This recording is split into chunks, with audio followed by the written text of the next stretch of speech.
శుక్లాంబరధరం విష్ణుం శశివర్ణం చతుర్భుజం ప్రసన్నవదనం ధ్యాయేత్ సర్వవిఘ్నోపశాంతయే. మాలాంబరం శూలం శంఖం సుదర్శనం దధానం భక్తభరదం దత్తాత్రేయం నమామ్యహం. కాషాయ వస్త్రం కరదండధారిణం కమండులం పద్మకరేణ శంఖం చక్రం గదాభూషితభూషణాఢ్యం శ్రీపాదరాజం శరణం ప్రపద్యే. అభ్రశ్యామ పింగజటాబద్ధకళాపప్రాంసుర్దండీ కృష్ణమృగత్వక్పరిదానః సర్వాన్ లోకాన్ భావయాన కవిముఖ్య పారాశర్యః పరమస్వరూపం వివృణోతు. ఛాయాయాం పారిజాతస్య హేమసింహాసనోపరి ఆసీనమంబుజశ్యామం ఆయదాక్షమలంకృతం చంద్రాననం చతుర్బాహుం శ్రీవత్సాంకితవక్షసం రుక్మిణీ సత్యభామాభ్యాం సహితం కృష్ణమాశ్రయే. సదాశివసమారంభాం శంకరాచార్యమధ్యమాం అస్మదాచార్యపర్యంతాం వందే గురుపరంపరాం. వైదేహీ సహితం సురద్రుమతలే హైమే మహామండపే మధ్యే పుష్పకమాసనే మణిమయే వీరాసనే సుస్థితం. అగ్రే వాజయతి ప్రభంజనసుతే తత్వం మునిభ్యః పరం వ్యాఖ్యాంతం భరతాదిభిః పరివృతం రామం భజే శ్యామలం. రామం రామానుజం సీతం భరతం భరతానుజం సుగ్రీవం వాయుసూనూంచ ప్రణమామి పునః పునః.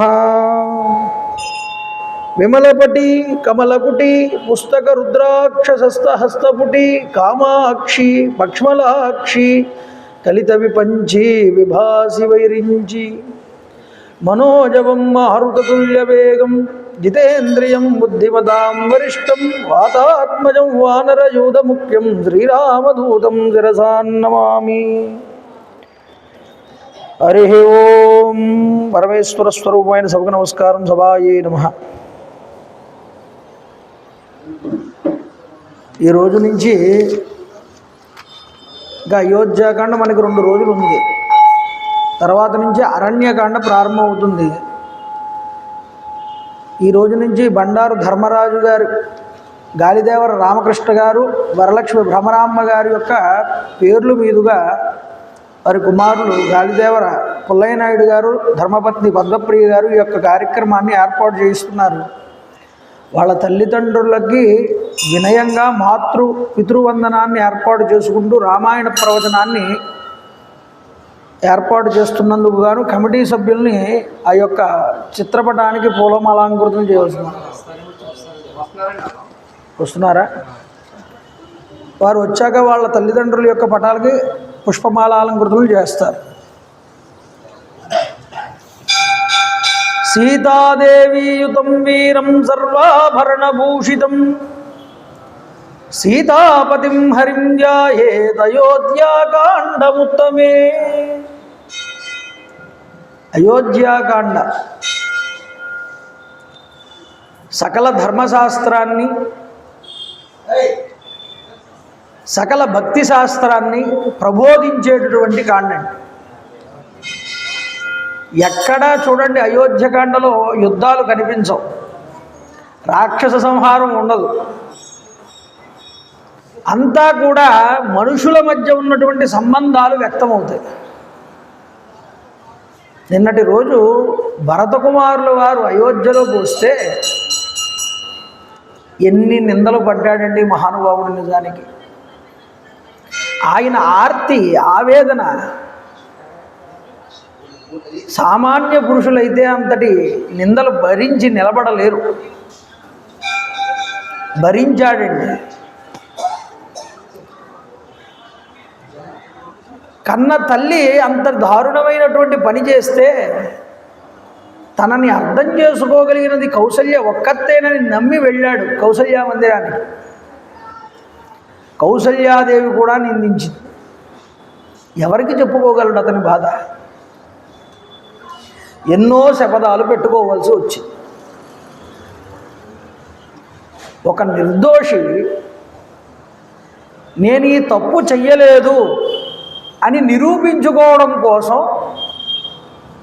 అన్ని శపథాలు పెట్టుకోవాల్సి వచ్చింది. ఒట్లు. జీవితం అంటే నవ్వులాట కాదండి. ఇవి మహాత్ముల యొక్క జీవితాలు. జీవితం అంటే నవ్వులాటే అనుకుంటే అది ఆఖరికి నవ్వులాటగానే ముగుస్తుంది. ధర్మం కోసం తాను జీవిత పర్యంతము ఎంతటి కష్టపడవలసి వస్తుందో మనిషి, అలా కష్టపడినటువంటి మనిషి, ధర్మం కోసం ఆరాటపడినటువంటి మనిషి జీవితంలో ఎలా చిరస్థాయిగా నిలబడిపోతాడో మనకి రామాయణం చూపిస్తుంది. ఇప్పుడు రామాయణం మన యొక్క మానవ సంబంధాలకి, మానవ ఆచరణకి, మానవ మనుగడకి ఒక గొప్పదైనటువంటి గ్రంథం. ఎందుకనే ఈ పాత్రలు మన కళ్ళ ముందు కదలాడతాయి. ఆ కథని మనం విన్నంతసేపు, చదివినంతసేపు కూడా. కాబట్టి ఏమిటంటే రామాయణం వింటున్నాము అంటే గుర్తుపెట్టుకోండి ఒకటే, రామాయణం చదువుతున్నాము, రామాయణం వింటున్నాము, ఈ రెండు మాటలు వచ్చినప్పుడు రాముడు మనకి ఎంతవరకు అర్థమయ్యాడు, ఆయన ఆచరించినటువంటి ధర్మం మనకి ఎంతవరకు అన్వయమైంది, ఎంతవరకు అర్థమయ్యింది, ఇది చాలా ముఖ్యం. రామాయణం వినాల్సింది దేనికోసము అంటే ముఖ్యంగా ముందు రాముడి హృదయం అర్థం చేసుకోవడానికి. ఐహికమైన, ముష్మికమైన, అముష్మికమైన భోగాల కోసము, కోరికల కోసము అనుషంగికాలు అవన్నీ, అవి కోరుకోవచ్చు, తప్పని నేను అనట్లేదు. కానీ ఒక రాముడి యొక్క హృదయం అర్థమయ్యిందా రామాయణం చదివి, రాకపోతే రామాయణం విని, నీ జీవితంలో ఒక గొప్పదైనటువంటి మార్పు వస్తుంది, తీరుతుంది, వచ్చి తీరుతుంది. అంటే క్లిష్ట పరిస్థితుల్లో మీదకి వచ్చి పడిపోతున్నాయి ఆపదలన్నీ, తాను వాటిని తలుచుకుంటే నివారించగలడు. కానీ అడ్డొస్తున్నది ఏమిటి అంటే ధర్మం. ధర్మం కోసం ఎంత కిందకైనా దిగాడండి రామచంద్రపు. ఆయనకు అవసరం లేకపోయినా. అంటే శాశ్వతమైనది ఏమిటయ్యా? ధర్మమే. మహాభారతంలో యక్ష ప్రశ్నలు వేస్తే యక్షుడు అడుగుతాడు ధర్మరాజును, మనిషి చనిపోయిన తర్వాత కూడా మిగిలి ఉండేది ఏమిటయ్యా అని. మిగిలి ఉండేది ధర్మం మాత్రమే. అతడు ఆచరించిన ధర్మం ఏదైతే ఉందో ఆ ధర్మమే మిగులుతుంది. వాడు సంపాదించిన ధనం కానీ, వాడు చేసినటువంటి ఎన్నో గొప్ప పనులు చేస్తాడు చూసారా, అవి ఉంటాయి. కానీ ధనాలు ఏమీ మిగలవు, సంపదలు అవి. కాబట్టి ధర్మం అనేటటువంటిది చాలా గొప్పది సుమ. దానికోసం వెంపర్లాడారు మహాత్ములు అందరూ కూడా. నిన్నటి రోజు భరతుల వారు ఎన్నో ఒట్లు పెట్టుకుని ఏడిస్తే, బాధపడితే తల్లికి తనకి తానుగా చాలా బాధపడింది కౌసల్య. అయ్యయ్యో, అనవసరంగా భరతుడిని నేను నిందించాను. నిజానికి ఒక విషయం పట్టుకోండి మీరు, భరతుడి మాట వినిపిస్తోంది, వచ్చినట్టున్నాడు అంటే సుమిత్ర, కౌసల్య ఏమంది? భరతుడు ధర్మాత్ముడు, కైకేయిలా కాదు, అతడు ధర్మ మార్గంలో ఉండేటటువంటి వాడు, నేను అతన్ని చూడాలనుకుంటున్నానన్నటువంటి స్త్రీ ఆవిడ. కానీ భరతుడు కళ్ళ ముందు కనిపించగానే కైకేయి చేసినటువంటి పనులన్నీ జ్ఞప్తికి వచ్చి ఉండబట్టలేక అనకూడని మాటలన్నీ వదిలేసింది. కౌసల్య ముందు ఒక మాట అనేసిన తర్వాత పశ్చాత్తాపపడేటటువంటి లక్షణం అండి. మొన్నటి రోజు చూసారా, దశరథుడిని ఎన్నో మాటలు అంది. అన్న తర్వాత దేనివల్ల అన్నది పుత్రశోకం ఆపుకోలేక. అయ్యో, భర్తని ఒక భార్య అలా నిందించవచ్చా? నిందించకూడదు. మరి నేను నిందించేశాను నా పుత్రశోకాన్ని ఆపుకోలేక. ఎంత పని చేశాను స్వామి, మీరు నాకు గురువు, మీరు నాకు దైవం, మిమ్మల్ని నేను అలా అనకూడదు. నేను చాలా పశ్చాత్తాపడుతున్నాను. శోకో నాశయతే ధైర్యం. శోకంలో ఏం మాట్లాడానో నాకు తెలీదు, నన్ను క్షమించండి వేడుకుంది తర్వాత. కానీ కైక దగ్గరకు వచ్చేటప్పటికి లక్షణం అది కాదండి. కైక మొండి పట్టుదల కలిగినటువంటి స్త్రీ. తాను అనుకున్నదే జరిగి తీరాలి అనేటటువంటి లక్షణం ఆవిడ యందు ఉన్నది. పోనీ నలుగురు చెప్పిన తర్వాత అవును నేను చేసేది తప్పు, నేను ఇలా చేయకూడదనే భావం ఆవిడికి వెంటనే కలగదు. అందువల్ల ఏమైంది, ఇంతటి దారుణమైన స్థితి వచ్చినా సరే అది తను చేసింది చాలా గొప్ప విషయం అనే ఆలోచన చేసింది తప్ప. ఎందుకంటే భరతుడు అన్నాడు, నువ్వెంత మొండి పట్టుదల కలిగిన దానివో నేను కూడా అంత మొండివాడిని. నువ్వు నాకు పట్టాభిషేకం చేయాలనుకుంటున్నావు, రాముణ్ణి అరణ్యాలకి పంపావు, కానీ నేను రాముణ్ణి అరణ్యాల నుంచి తీసుకొచ్చి ఇక్కడ పట్టాభిషేకం చేసి నేను అరణ్యవాసానికి వెళ్తాను. ఇది చెప్పాడు. ఇన్ని ఒట్టులు పెట్టుకున్న తర్వాత దగ్గరికి తీసుకుని భరతుడిని బాధపడింది కౌసల్య. కళ్ళంపట నీళ్లు పెట్టుకుని, అయ్యో ఆవిడ ఒకానొక సమయంలో భరతుడిని హక్కున చేర్చుకుంటే రాముణ్ణే హక్కున చేర్చుకున్నానా అన్న భావం కలిగిందండి. ఎందుకో తెలుసా మీకు? పోలికల యందు కూడా రాముడు భరతుడు ఒకలా ఉంటారు, లక్ష్మణుడు కాదండి. లక్ష్మణుడు శత్రుఘ్నుడు ఒకలా ఉంటారు. కాబట్టి పోలికల్లో కూడా దగ్గరవాడు ఎవరు అంటే భరతుడే. కాబట్టి భరతుడు తాను ఇంటి దగ్గర ఉన్నంతకాలము కౌసల్యాదేవిని సేవించాడు, రాముడు కైకని సేవించాడు. ఇది గొప్ప విషయం. అందుకనే కదండి కైక కూడా ముందు మారలేదు, దుష్ప్రబోధం ఎక్కువ అయిన తర్వాత మారింది. అందువల్ల రాముడే వచ్చాడా, రాముడే ఉన్నాడా ఇక్కడ అన్న భావనలోకి వెళ్ళింది. చూడండి, ఓదార్చింది. రాజపత్నులు, మంత్రులు, పురోహితులు భరతుడితో కలిసి, నాయన ఇంకా బాధపడద్దు, తండ్రి గారికి పితృతర్పణాలు ఇవ్వాలి, అంత్యేష్టి సంస్కారాలు చేయాలి. కాబట్టి తండ్రి గారికి ముందు తర్పణాలు విడిచిపెట్టవయ్యా. నదికి వెళ్ళి తర్పణాలు విడిచిపెట్టారు. దశరథుడి యొక్క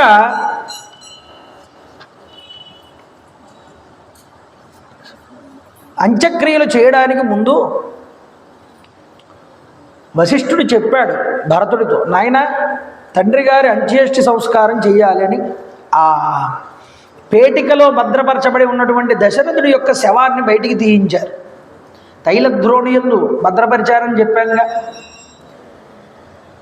అప్పుడే నిద్రిస్తున్న మహారాజులాగానే ఉన్నాడు, చెడిపోలేదు శరీరం తైలమునందు ఉండడం వల్ల. కానీ ముఖం కొద్దిగా పాలిపోయినట్లుగా కనిపిస్తుంది. కింద పెట్టారు, స్నానం చేయించి శవానికి రత్నములు పొదగబడినటువంటి పల్లకీలో పాడ మీద పడుకోబెట్టారు. భరతుడు తండ్రి గారికి చేయవలసిన కార్యక్రమాలన్నీ పూర్తి చేసి శవాన్ని జైత్రయాత్రగా అందరూ కూడా దర్శించే విధంగా తీసుకువెళ్తూ ఉంటే మహర్షులు దశరథ మహారాజు గారి యొక్క త్రేతాగ్నుల్ని తీసుకొచ్చారు. పూర్వం మహర్షులు అయితేనేవ్వండి, రాజులైతే ఏమనివ్వండి, అగ్నిని ఉపాసన చేసేవారు. వాళ్ళందరూ నిత్య అగ్నిహోత్రులు. అగ్నిహోత్రులు అంటే అగ్నిని ఉపాసన చేయువారు. అందరూ అగ్నిని ఉపాసన చేయొచ్చండి. అగ్ని ఇంటి యందు ఎప్పుడూ కూడా ఆరిపోకూడదు, కొండెక్కకూడదు అంటారు. అందుకని ఆరిపోకూడదని కూడా అన్నారు. ఆ అగ్ని ఎప్పుడూ వెలుగుతూ ఉండాలి, దాన్ని పూజిస్తూ ఉండాలి. రాజు అంటే ఏం చేస్తాడో ఆయనకి చాలా కార్యకలాపాలు ఉంటాయి. ప్రజలందరినీ చూడాలి, అన్ని రకాలైన సామంతరాజులతోనూ వీళ్లతో వ్యవహారాలు నడపాలి, ప్రజల సుఖ సంతోషాలు చూడడంలో కొన్ని బిజీ షెడ్యూల్స్ ఉంటాయి ఆయనకి. అందువల్ల ఏం చేస్తారంటే దీనికంటూ ప్రత్యేకమైనటువంటి ఒక శాల, హోమశాల ఉంటుంది రాజులకు ఎప్పుడూ కూడా. రాజ పురోహితులు ఏం చేసేవారంటే రాజు ఉదయాన్నే వచ్చేవాడు, ఆ హోమం పూర్తయిన తర్వాత పూర్ణాహుతి ఇచ్చి వాటికి ప్రదక్షిణ నమస్కారాలు చేసి వెళ్ళిపోయేవాడు. ఆయన పనులు ఆయన చూసుకునేవాడు. కానీ ఆ అగ్నిని నిలబెట్టి రోజు ఆ అగ్నిని ఉపాసన చేయడం ఎవరి తరపున చేసేవారంటే పురోహితులు రాజు తరపున చేసేవారు. అందుకనే గృహస్థాశ్రమంలోనికి వెళ్ళగానే గార్హాపత్యాగ్ని అంటారు, దక్షిణాగ్ని ముందు.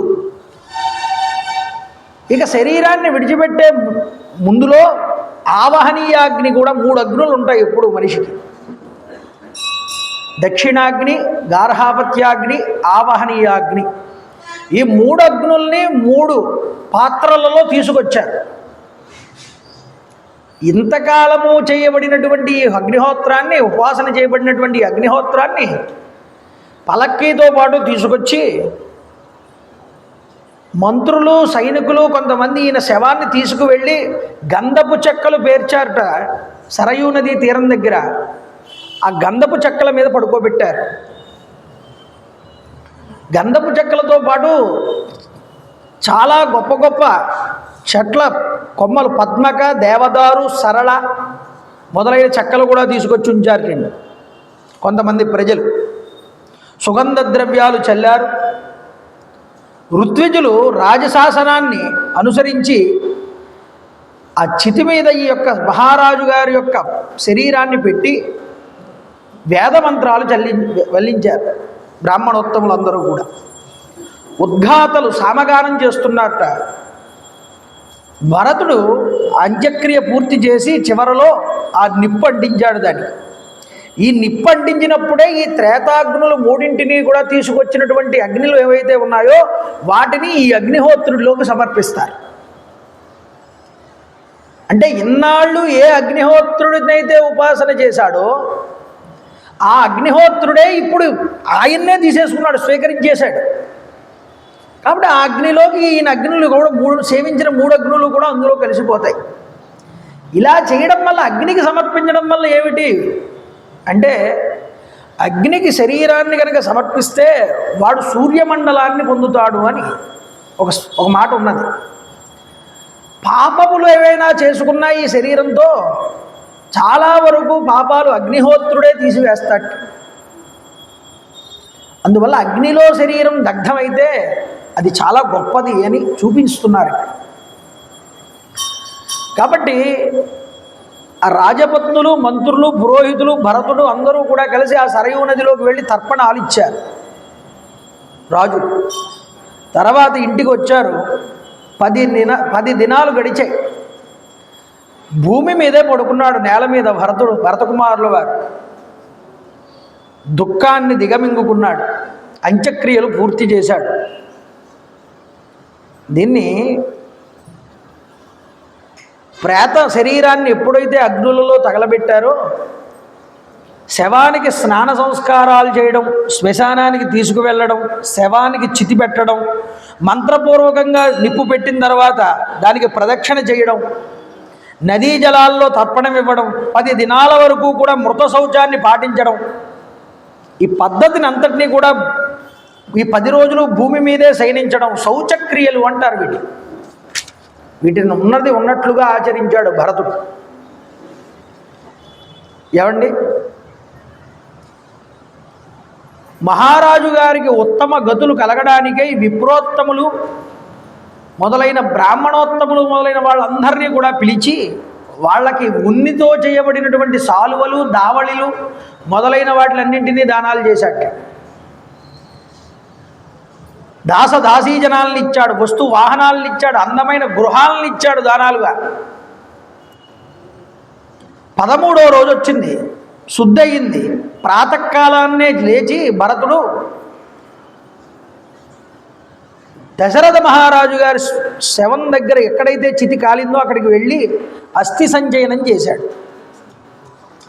అస్థి సంచయనం అంటే మనకి పంచప్రాణాలు ఎక్కడైతే శరీరంలో నిక్షిప్తమై ఉంటాయో ఆ భాగములలో ఉన్నటువంటి ఎముకల్ని తీసుకుంటారు. అంటే కంఠం చెప్తారు, హృదయస్థానం చెప్తారు, నాభీస్థానం చెప్తారు, అలాగే ఉపస్థ స్థానం చెప్తారు. ఇలా 5 ప్రదేశాల్లో తీస్తారు ఎముకలు. ఏరి దాన్ని తీసుకువెళ్ళి సరయూ నదిలోనో లేకపోతే గంగా నదిలోనో ఎవరికి దగ్గరగా ఉన్న నదీ జలాలు ప్రవహించే నదీ జలాలు ఏవైతే ఉన్నాయో అక్కడ నిమజ్జన చెయ్యాలి అని. అయితే ఈ అస్థి సంచయనం చేసే కార్యక్రమం జరుగుతూ ఉంటే ఏడిచాడు బోరున భరతుడు. అప్పుడు మహర్షులు చెప్పారు, నాయన త్రీణి ద్వంద్వాని భూతేషు ప్రవృత్యాన్య విశేషతః తేషు చాపరి హర్యేషు నైనం భవతి మర్హసి. లోకంలో 3 అందరికీ కూడా సమానమే అన్నారు. ఏమిటిట? జర మృత్యు, 2 ఆకలి దప్పిక, 3 సుఖము దుఃఖం. ఇవి ప్రతి ప్రాణి యందు సమానంగా ఉంటాయి. అర్థమవుతుందండి? ఇది సమానంగా ఉంటాయి అని తెలుసుకున్న తర్వాత అన్ని ప్రాణులకి ఉంటాయి అవి, మనకే కాదు. ఇక నీకు దుఃఖపడాల్సిన అవసరం ఏముందయ్యా? కాబట్టి దీని గురించి చింతించకూడదు. ఆయన తత్వజ్ఞుడైనటువంటి సుమంత్రుడు కూడా శత్రుఘ్నుణ్ణి లేవనెత్తి సకల ప్రాణులకి జనన మరణాలనేటటువంటివి అనివార్యమని వేదాంత బోధ చేశాడు. చెప్పాలండి, బాధల్లో ఉన్నప్పుడు వాళ్ళకి ఎంతో కొంత తప్పదు కదా నాన్న, ఎవరికైనా ఇది సహజం. దీనికోసం బాధపడకూడదు, చింతించకూడదని ఓదార్చాలి. ఆ సమయంలో చేయవలసిన ముఖ్య పని అది. అదవుతుందండి. శుభకార్యానికైనా వెళ్ళినా వెళ్ళకపోయినా పర్వాలేదు, కానీ ఇలాంటి సందర్భం వచ్చినప్పుడు తప్పకుండా వెళ్ళి ఓదార్చాలి ఎదుటివాడిని. ఎప్పుడు కూడా గుర్తుపెట్టుకో. పెళ్ళికి వెళ్ళి నువ్వు చదివించకపోయినా పర్వాలేదు, కానీ ఇలాంటి సమయాల్లో వాడు ఏదైనా కష్టాల్లో ఉన్నాడో వాడు అడగడు. ఆ సమయంలో నీ దగ్గర ఎంతో కొంత ఉన్నదాన్ని వాడి దగ్గర పెట్టి వెళ్ళాలి. కాబట్టి వాడిని ఓదార్చడం అనేటటువంటిది చాలా ముఖ్యం. ఆ సమయంలో ఆ స్థితి వచ్చినప్పుడు ఆ భావంలో ఉన్నవాడు చాలా వ్యగ్రతలకు లోనవుతాడు, బాధపడతాడు. వాడిని యొక్క మనసుని మనం అర్థం చేసుకుని వాడిని స్వాంతన చెయ్యాలి పెద్దలుగా వెళ్ళినప్పుడు అని మనకి శాస్త్రం చెప్పింది. అదే ఇక్కడ చేస్తున్నారు ఋషులు. అయిపోయి ఇంటికి వచ్చిన తర్వాత ఒకరోజు సింహాసనం మీద కూర్చుని ఉన్నాడు భరత కుమారులు వారు. శత్రుఘ్నుడు ఉన్నాడు దూరంగా నిలబడి. అన్నతో అంటున్నాడు, అన్నయ్య, సకల ప్రాణుల ఆపదల్ని తొలగించి వారిని కాపాడగలిగేటటువంటి సమర్థుడు రామచంద్ర ప్రభు కదా. అటువంటి రాముడు మనల్ని ఆదుకుంటాడు అన్న విషయం చెప్పక్కర్లేదు. కానీ అలాంటి మహాత్ముడైనటువంటి రాముడు కూడా ఈరోజు అడవుల పాలయ్యాడు అంటే కాలం అనేటటువంటిది ఎంతటి గొప్పదో కదా. దైవం అనేటటువంటిది కాలస్వరూపంలో ఉంటుందేమో అన్నయ్య, నాకు తెలియట్లేదు. మరీ ఆశ్చర్యం ఏమిటి అంటే ఒక స్త్రీ కారణంగా ఇంతటి మహానుభావుడు ఈరోజు అరణ్యానికి వెళ్ళవలసి వచ్చింది. ఒక స్త్రీకి వసుడయ్యాడు మన తండ్రి. తప్పుదారి పట్టించాడు.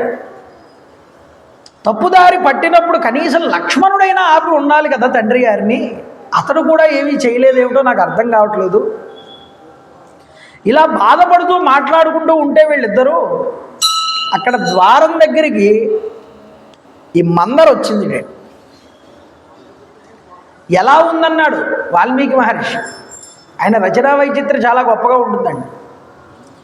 బభాసే బహువిర్ బద్దాహ రజ్జు బద్దేన వానరి. మహారాణులు కట్టుకునేటటువంటి పట్టు వస్త్రాలు ధరించింది. మామూలు వాళ్ళు కట్టుకునేవి కాదు. ఆ స్వేచ్ఛ ఎవరిచ్చారు? దానికి కైకేయి ఇచ్చింది. ఆభరణాలన్నీ ఒంటికి దిగేసుకుంది. ఈ పట్టు చీర కట్టుకుని వడ్డానం చుట్టుకుని నగలన్నీ వేసుకుని గూనిది ఒంగుని ఇలా చూస్తూ ఆ ద్వారం దగ్గర నిలబడి ఉంటే తాడు చేత కట్టబడినటువంటి వానరంలాగా ఉంది ఈ యొక్క మందర అన్నాడు వాల్మీకి. కొంతమంది భటులు వెళ్ళి దాన్ని పట్టుకుని లాక్కుని శత్రుఘ్నుడి దగ్గరికి తీసుకొచ్చారు. శత్రుఘ్నుడి దగ్గర తీసుకొచ్చి అన్నారట, స్వామి, ఈమె కారణంగానే రాముడు వనాలకి వెళ్ళవలసి వచ్చింది. కాబట్టి మీ తండ్రి దశరథ మహారాజు గారు ఊర్ధ్వలోకాలకి పొందడానికి శరీరాన్ని విడిచిపెట్టడానికి కూడా ఈ పాపాత్మురాలే కారణం. ఎందుకంటే కైకకి దుష్ప్రబోధం చేసింది ఈ మందరే అని చెప్పారు. చెప్పగానే వెంటనే దీన్ని జుట్టు పట్టుకున్నట్టండి శత్రుఘ్నుడు. జుట్టు పట్టుకుని కింద పడేసి లాగుతూ తీసుకువెళ్తున్నాడు, ఈడ్చుకుంటూ. పెడబొబ్బలు పెట్టింది ఈ మందర. ఈ దాసి, మిగతా దాసీలు అందరూ ఉంటారుగా, వాళ్ళందరూ చూసి ఈరోజు శత్రుఘ్నుడు కాలస్వరూపుడుగా మారిపోయాడు, చాలా కోపంగా ఉన్నాడు, ఈ కోపంలో మందరతో పాటు మనందరినీ కూడా చంపేసేలా ఉన్నాడు అని వాళ్ళు భయంతో ఈ సన్నివేశాన్ని చూసి వాళ్ళు ఏడవడం మొదలుపెట్టారు. తండ్రి పిల్లాన్ని కొడుతున్నాడు అనుకోండి, మిగతా పిల్లలందరూ భయపడి ఏడ్చినట్లుగా వీళ్ళందరూ ఏడవడం మొదలుపెట్టారు. ఈ పెడబొబ్బలన్నీ వింటున్నటువంటి అది ఏమంటుంది, ఓ కైక నన్ను రక్షించు రక్షించు అని ఏడుస్తుంది. అది కైక పరిగెత్తుకుంటూ వచ్చింది అక్కడికి. లక్ష్మణుడు ఈడుస్తూ వెళ్తుంటే ఆపడానికి ప్రయత్నం చేసిందిటండి కైక. ప్రయత్నం చేస్తే వాల్మీకి మహర్షి అంటారు, తేన భాండేన సంస్తీర్ణం శ్రీమద్ రాజానివేశనం అశోభత తథాభూయ శారదం గగనం యథ కైకేయీ మభి నిర్భిస్త్య బభాషే పరుషం వచ. అనకూడని మాటలన్నీ తిట్టాట శత్రుఘ్నుడు. ఏమన్నాడో చెప్పలేదు కానీ చాలా దారుణమైన మాటలన్నీ అన్నాడు శత్రుఘ్నుడు కైకని. మొహం చిన్నపుచ్చుకుని తల ఎత్తుకోలేక శత్రుఘ్నుడి ముందు ఏడుస్తూ భరతుడి దగ్గరికి వెళ్ళి పాదాలు పట్టుకుందిట. భరతుడి పాదాలు కైకి. దాన్ని విడిచిపెట్టమని చెప్పు, చంపేసేలా ఉన్నాడు శత్రుఘ్నుడు. అప్పుడు భరతుడు చీదరించుకున్నాడు అమ్మని. శత్రుఘ్న ఆప్ చేయి, దాన్ని ఏం చేయక వదిలిపెట్టి దాన్ని అన్నాడు. అన్న తర్వాత ఒక మాట అన్నాడండి, స్త్రీని చంపడం తగదనైనా ఒకవేళ స్త్రీనే చంపేయచ్చు అంటే ఈ పాటికి మా అమ్మనే లేపేసేవాడిని నేను. అంత కసిగా ఉన్నాడు. చంపేస్తే ఏమవుతుంది, అయినా సరే చంపేయచ్చు నాకున్న కోపానికి. కానీ రాముడి దృష్టిలో నేను చాలా చిన్నవాడిని అయిపోతాను. మాతృహత్య చేసిన వాడు వీడితో నేను మాట్లాడినంటాడు రాముడు. అందువల్ల రాముడికి నేను ఎక్కడ దూరం అయిపోతాననేటటువంటి భయంతో నేను మా అమ్మని చంపకుండా ఊరుకున్నాను ఇప్పటిదాకా. కాబట్టి నువ్వు స్త్రీహత్య చెయ్యకు, స్త్రీహత్య చేస్తే రాముడికి మనం దూరం అవుతాము. కాబట్టి రాముడికి భయపడి ఆగారు, కానీ లేకపోతే వీళ్ళిద్దరిని అప్పుడే క్లోజ్ చేద్దురు. చూడండి, మంత్రులందరూ ఒక చోట సమావేశం పెట్టుకున్నారు. ఈలోపు దీన్ని విడిచిపెట్టిన తర్వాత భరతుడి దగ్గరికి వెళ్ళారు. అయ్యా మహారాజా భరత, స్వయంగా దశరథ మహారాజు గారే ఆజ్ఞ ఇచ్చారు మీరు పట్టాభిషిక్తులు అవ్వడానికి. మీ అన్నగారు కూడా దానికి అంగీకరించే అరణ్యానికి వెళ్ళారు. ఇప్పుడు ప్రభువు లేనటువంటి రాజ్యం చాలా ఇబ్బంది పడుతుంది, మీరు రాజ్యాన్ని స్వీకరించండి అన్నారు మంత్రులందరూ కూడా కలిసి. భరతుడు అడుగు అడుగునా కూడా భరతుడికి పరీక్షేనండి. ఆ పరీక్షలో భరతుడు ఎలా నెగ్గాడో మనం తెలుసుకోవాలి. చూడండి, మీ తాత ముత్తాతల నుండి వస్తున్నటువంటి ఈ రాజ్యాన్ని నువ్వు స్వీకరించాలన్నారు. ఏమండి, మీరు పెద్దలు, అన్నీ తెలిసిన వాళ్ళు, మంత్రులు, సలహాదారులు, అలాంటి వాళ్ళు మీరే మమ్మల్ని తప్పుదారి పట్టిస్తే ఎలాగా అన్నట్ట భరతుడు. జ్యేష్ఠస్య రాజధానిత్యం ఉచితాహి కులస్యనః నైవం భవతో మాం వక్తుం అర్హంతి కుశలా జనాః. ఇంటికి పెద్దవాడు రాజవ్వాలని మా ఇక్ష్వాకు వంశంలో ఉన్నటువంటి సాంప్రదాయం. దాన్ని కాదని తోసిపుచ్చి చిన్నవాడినైనటువంటి నన్ను పట్టాభిషిక్తుణ్ణి చెయ్యాలనే ఆలోచన మీకెలా వచ్చిందయ్యా? ఇది ఎన్నటికీ ఇది మా అన్నగారి యొక్క స్థానమే, ఈ సింహాసనం, నేను కాదన్నాడు. ఆయనకి మారుగా నేను 14 సంవత్సరాలు వెళ్ళి అరణ్యాల్లో నివసిస్తానన్నాడు. ఈ కైకేయి అక్కడే ఉన్నది, ఏడుస్తోంది కూర్చుని. ఈ కైకేయి ఉన్నదే నా తల్లి, కానీ పేరుకు మాత్రమే ఈవిడ నాకు తల్లి. చూడండి, ఈమెలో మాతృభావం అనేటటువంటిది లేశమైనా కూడా లేదు. ఈమె అనుకున్నది ఏది కూడా నేను నెరవేర్చను అని సిద్ధాంతంగా ప్రకటించాడు. నాయన, మంత్రులందరూ అంటున్నారు, రాకుమారుల్లో జ్యేష్ఠుడైన రాముడికే పట్టాభిషేకం చెయ్యాలి అనేటటువంటి ధర్మబద్ధమైనటువంటి మాట నీ నోటి నుంచి మేము వినడం మాకు చాలా ఆనందంగా ఉందయ్యా. చక్కని మాట పలికావు, అందువల్ల నీకు సకల సంపదలు కూడా చేకూరతాయన్నాడు. ఇంత ఆస్తి, ఇంత వైభవం, ఇంత భోగం వద్దు అనుకున్నా వస్తోంది అన్నప్పుడు ఎవడు మాత్రం వదులుకుంటాడండి? భరతుడు వెర్రివాడా? తీసుకోకుండా అలా వదిలేయడం ఏమిటండి? మనలాంటి వాళ్ళు ఆలోచించే విధానం అది. కానీ భరతుడు ఆలోచించే విధానం వేరండి. అన్నగారి మార్గంలో నడిచినటువంటి వాడు భరతుడు. రాజ్యం నీకు కావాలా నాకు కావాలా అన్న ప్రశ్న వచ్చినప్పుడు మా ఇంటికి పెద్దవాడు రాముడు, ఆయనకే రాజ్యం, మాది కాదు ఎప్పటికీ కూడా అన్నాడు వీళ్ళు. రాముడి దగ్గర ఈ ప్రశ్న వచ్చినప్పుడు ఏమైందో తెలుసండి? నేను ఒక రాజ్యాన్ని పొందినా, ఒక పదవిని పొందినా, ఇది నా తమ్ముళ్ళ కోసం తప్ప నా స్వార్జితం కోసం నేను ఎప్పుడూ కూడా తీసుకోను అన్నాడు.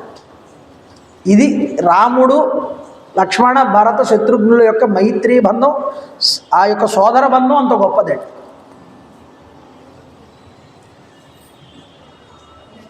అదే ద్వాపరయుగం వచ్చింది.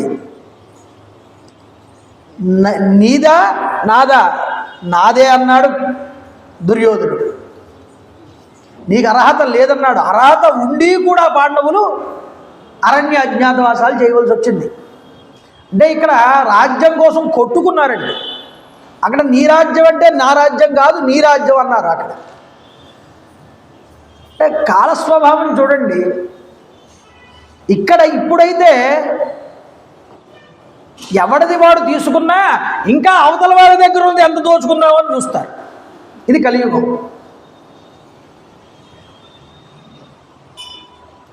కాశీలో బెనారస్ యూనివర్సిటీని స్థాపించినటువంటి మదన్ మోహన్ మాలవీయ గారు చాలా గొప్ప పురుషుడు. ఆయన హిందూ యూనివర్సిటీని స్థాపించాడు. స్వాతంత్రంలో చాలా గొప్ప పోరాటంలో ఆయన కూడా ఒక ముఖ్య పాత్ర పోషించాడు.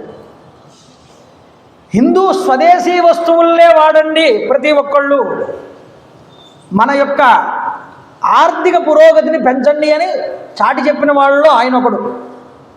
స్వతంత్రం వచ్చిన తర్వాత గాంధీ గారిని, నెహ్రూ గారిని కూర్చోబెట్టి రాజధాని ఎక్కడ పెట్టాలి అన్న చర్చ వచ్చినప్పుడు అయోధ్యని క్యాపిటల్ చేయండి అని చెప్పాట. వీళ్ళు అయోధ్యని క్యాపిటల్ చేయకుండా ఢిల్లీని తీసుకొచ్చి క్యాపిటల్ చేసుకున్నారు. ఆయన ఉద్దేశం ఏమిటి? అయోధ్య క్యాపిటల్ అయితే కొట్టుకోవడాలు ఉండవు. నీది ఇది రాజ్యం నాది నీది అనే కొట్లాటలు ఉండవురా దేశంలో. ఈ విడిపోవడాలు ఉండవు. ఇప్పుడు విడిపోయారు. ఎలా విడిపోయారు? పాకిస్తాన్ వెళ్ళిపోయింది, బంగ్లాదేశ్ వెళ్ళిపోయింది, నేపాల్ వెళ్ళిపోయింది, ఎవరికి వాడు. పోనీ దేశాలు విడిపోయాయంటే రాష్ట్రాలు కూడా విడిపోతున్నాయి. ఇది నీది అది నాది అని. అయోధ్యలో పెట్టి ఉంటే ఇదే క్యాపిటల్ గొప్పగా ఇదంతా కలిసి ఉండేటటువంటి వ్యవహారం నడిచేది. స్థానాన్ని బట్టి కూడా మార్పు వస్తుందిరా నాయన, ఎంతో చెప్పి చూశారు. కాబట్టి స్థానం, ఆ పరిస్థితిని కూడా దృష్టిలో పెట్టుకుని మహాత్ములు చెప్తారు ఒక్కొక్క మాట, దాన్ని వినాలి, అది ఆచరణాత్మకం చేసుకోవాలని ఉంటే బాగుపడతారు ఎవరైనా. శాస్త్రం చదివిన వాడి మాట తీరు ఒకలా ఉంటుంది, శాస్త్రం తెలియకుండా. ఎందుకంటే ప్రతిదీ కూడా సైన్స్ చేయలేదండి, దానికి ఆధ్యాత్మికత తోడవ్వాలి. అందుకనే ఇస్రో వాళ్ళు కూడా ఒక ర్యాకెట్ ప్రయోగించాలన్నా ముందు వెంకటేశ్వర స్వామి అనుగ్రహం కోరుతారు వీళ్ళు. ఎందుకు? దైవీ బలం కావడం కోసం. కాబట్టి ఇక్కడ ఏం చేశారు అంటే, ఇంత గొప్పదైనటువంటి మాట మాట్లాడినటువంటి భరతుడిని చూసి వీళ్ళందరూ ఆశ్చర్యపోయారు. ఈరోజే వెళ్తాను, నా అన్నగారైనటువంటి రాముడిని తీసుకొస్తాను, రోడ్లు చదును చేసేటటువంటి శిల్పులు రావాలి వెంటనే ఇక్కడికి, దిగుడు బావులు త్రవ్వేవాళ్ళు, అటవీ మార్గంలో అన్ని మార్గాలు తెలిసి సంచరించగలిగేటటువంటి వాళ్ళు, అలాగే రోడ్లకు ఇరుపక్కల మొక్కలు నాటగలిగేటటువంటి వాళ్ళు, వీళ్ళందరినీ పిలిపించాడండి. అన్ని రోడ్లని ఎత్తు పల్లాలు లేకుండా శుభ్రంగా వేసేయండి, ఎక్కడ దాకా? రాముడు ఉన్నటువంటి ప్రదేశం దాకా. మనందరం వెళ్ళాలి, రాముడిని బ్రతిమాలి తీసుకురావాలన్నాడు. గొప్ప సంకల్పం ఇది. మార్గం మధ్యలో విడిది గృహాలు ఏర్పాటు చేయమన్నాడు, అలసిపోతే అక్కడ సేద తీరడానికి. చూడండి, గజ అశ్వాలకు నీరు త్రాగడానికి అనువైన సరోవరాలు త్రవ్వించండి అన్నాడు.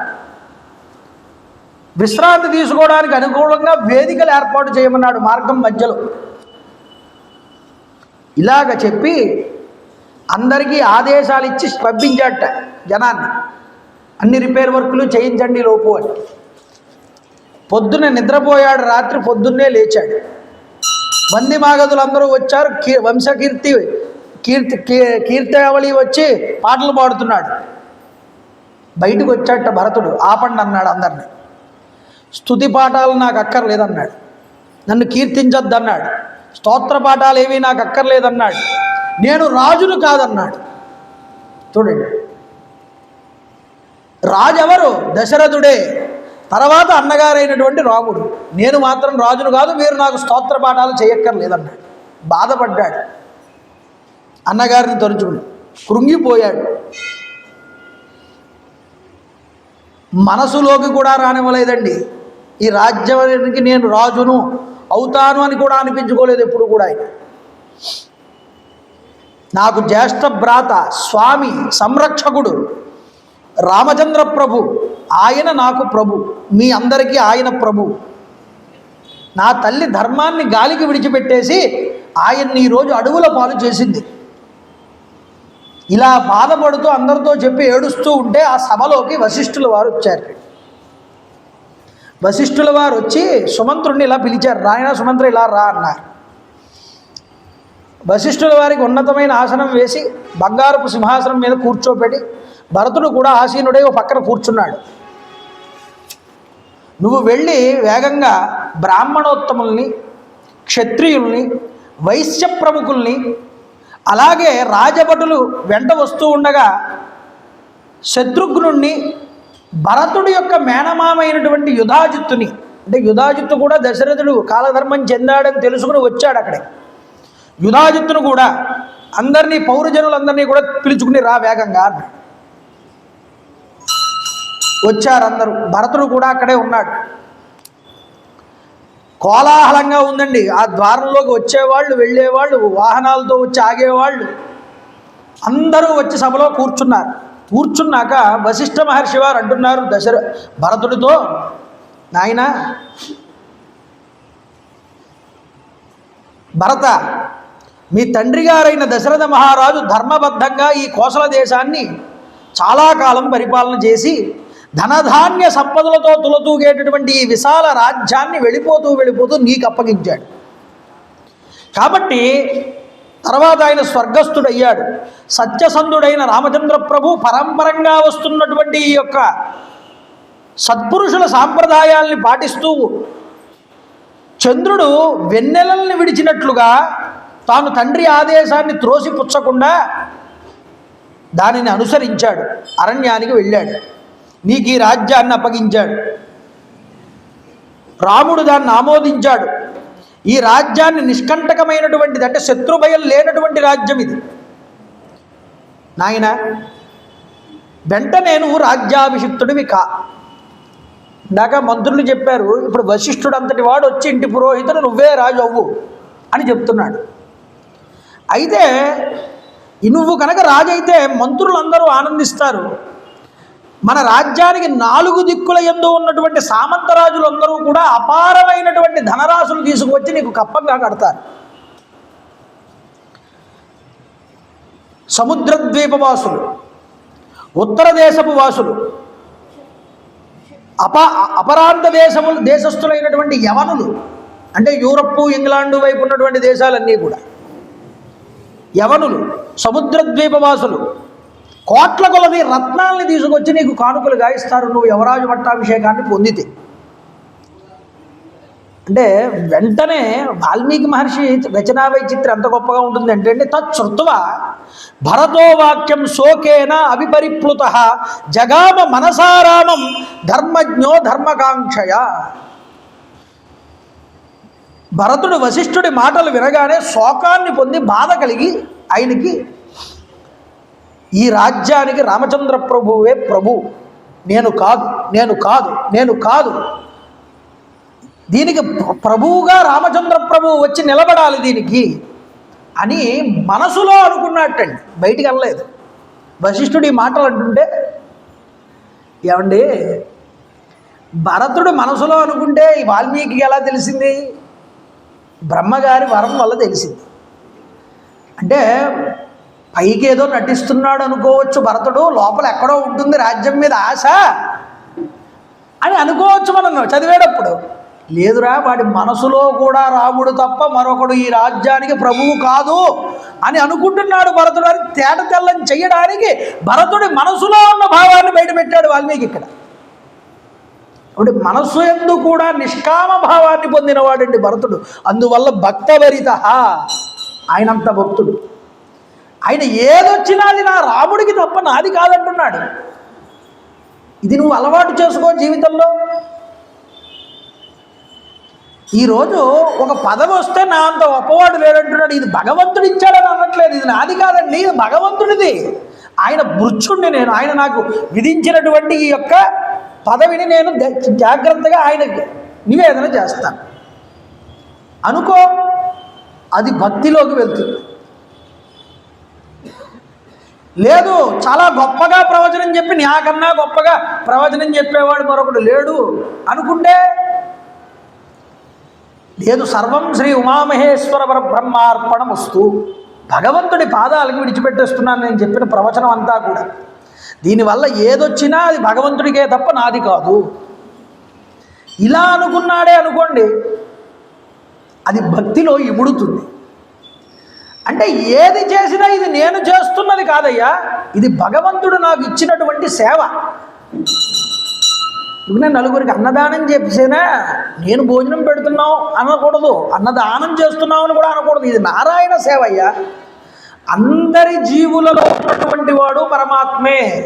ఆ పరమాత్మని తృప్తిపరచడానికై ఆయనకి సేవ చేసుకుంటున్నాము. ఇది నారాయణ సేవ. అందుకని యతీశ్వరులు కూడా ఆశీర్వచనం చెయ్యరు ఎవరికి. ఎందుకు చేయరండి? యతీశ్వరుడు అందరిలోనూ భగవంతుడిని చూస్తాడు. భగవంతుడికి మనం ఆశీర్వచనం చేయగలమా? నారాయణ స్మరణ పూర్వక ఆశీస్సులు అంటారు ఆయన. అంటే నారాయణ స్మరణాన్ని చేస్తున్నాడు తప్ప ఆ సమయంలో కూడా ఆయన ఏదో నేను గొప్పవాడిని, నీకన్నా పై స్థాయిలో ఉన్నవాడిని, నేను నిన్ను ఆశీర్వదిస్తున్నాను, నువ్వు కింద పడు, అలాంటివి ఉండవు. సన్యాసుల దగ్గర మీరు చూడండి, యతీశ్వరుల దగ్గర. అందువల్ల భగవంతుడు అందరి యందు ఉంటాడు.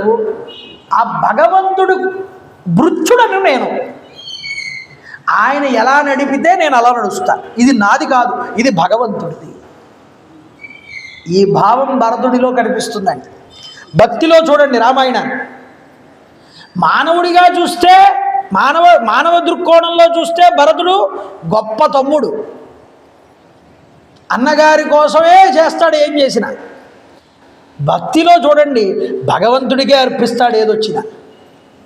యత్ కరోషి యద్ అజ్ఞాసి యత్ జుహోషి తథాతియత్ తత్ కురుష్వమదర్పణం కౌంతేయ. ఓ కౌంతేయ చూడవయ్యా, నువ్వు ఏది చేసినా అది భగవంతుడి కోసం చెయ్యి, అది పరిపూర్ణతను సిద్ధింపజేస్తుంది, పూర్ణ ఫలాన్ని ఇస్తుంది అది. అందువల్ల మనసులో కూడా ఆయన భావం భగవంతుడి మీద ఉన్నదయ్యా. ఇది ఉండాలండి. ఇదే భక్తికి పరాకాష్ఠ.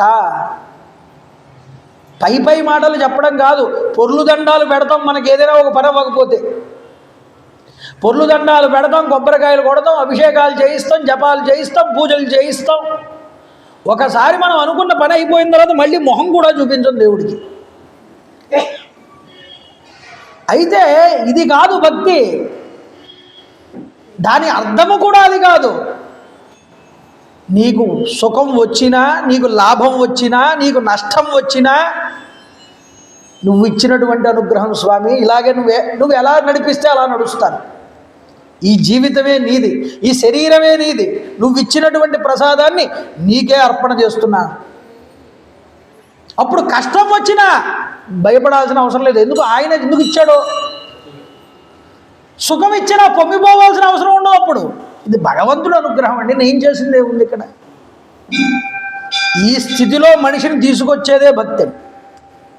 భరతుడు అంతటి నిష్కామంగా, మనసునికి కూడా ఆలోచనకి తావు ఇవ్వకుండా ప్రవర్తిస్తున్నటువంటి విధానాన్ని వాల్మీకి ఎంతో గొప్పగా బయటపెడుతున్నాడు ఈరోజు.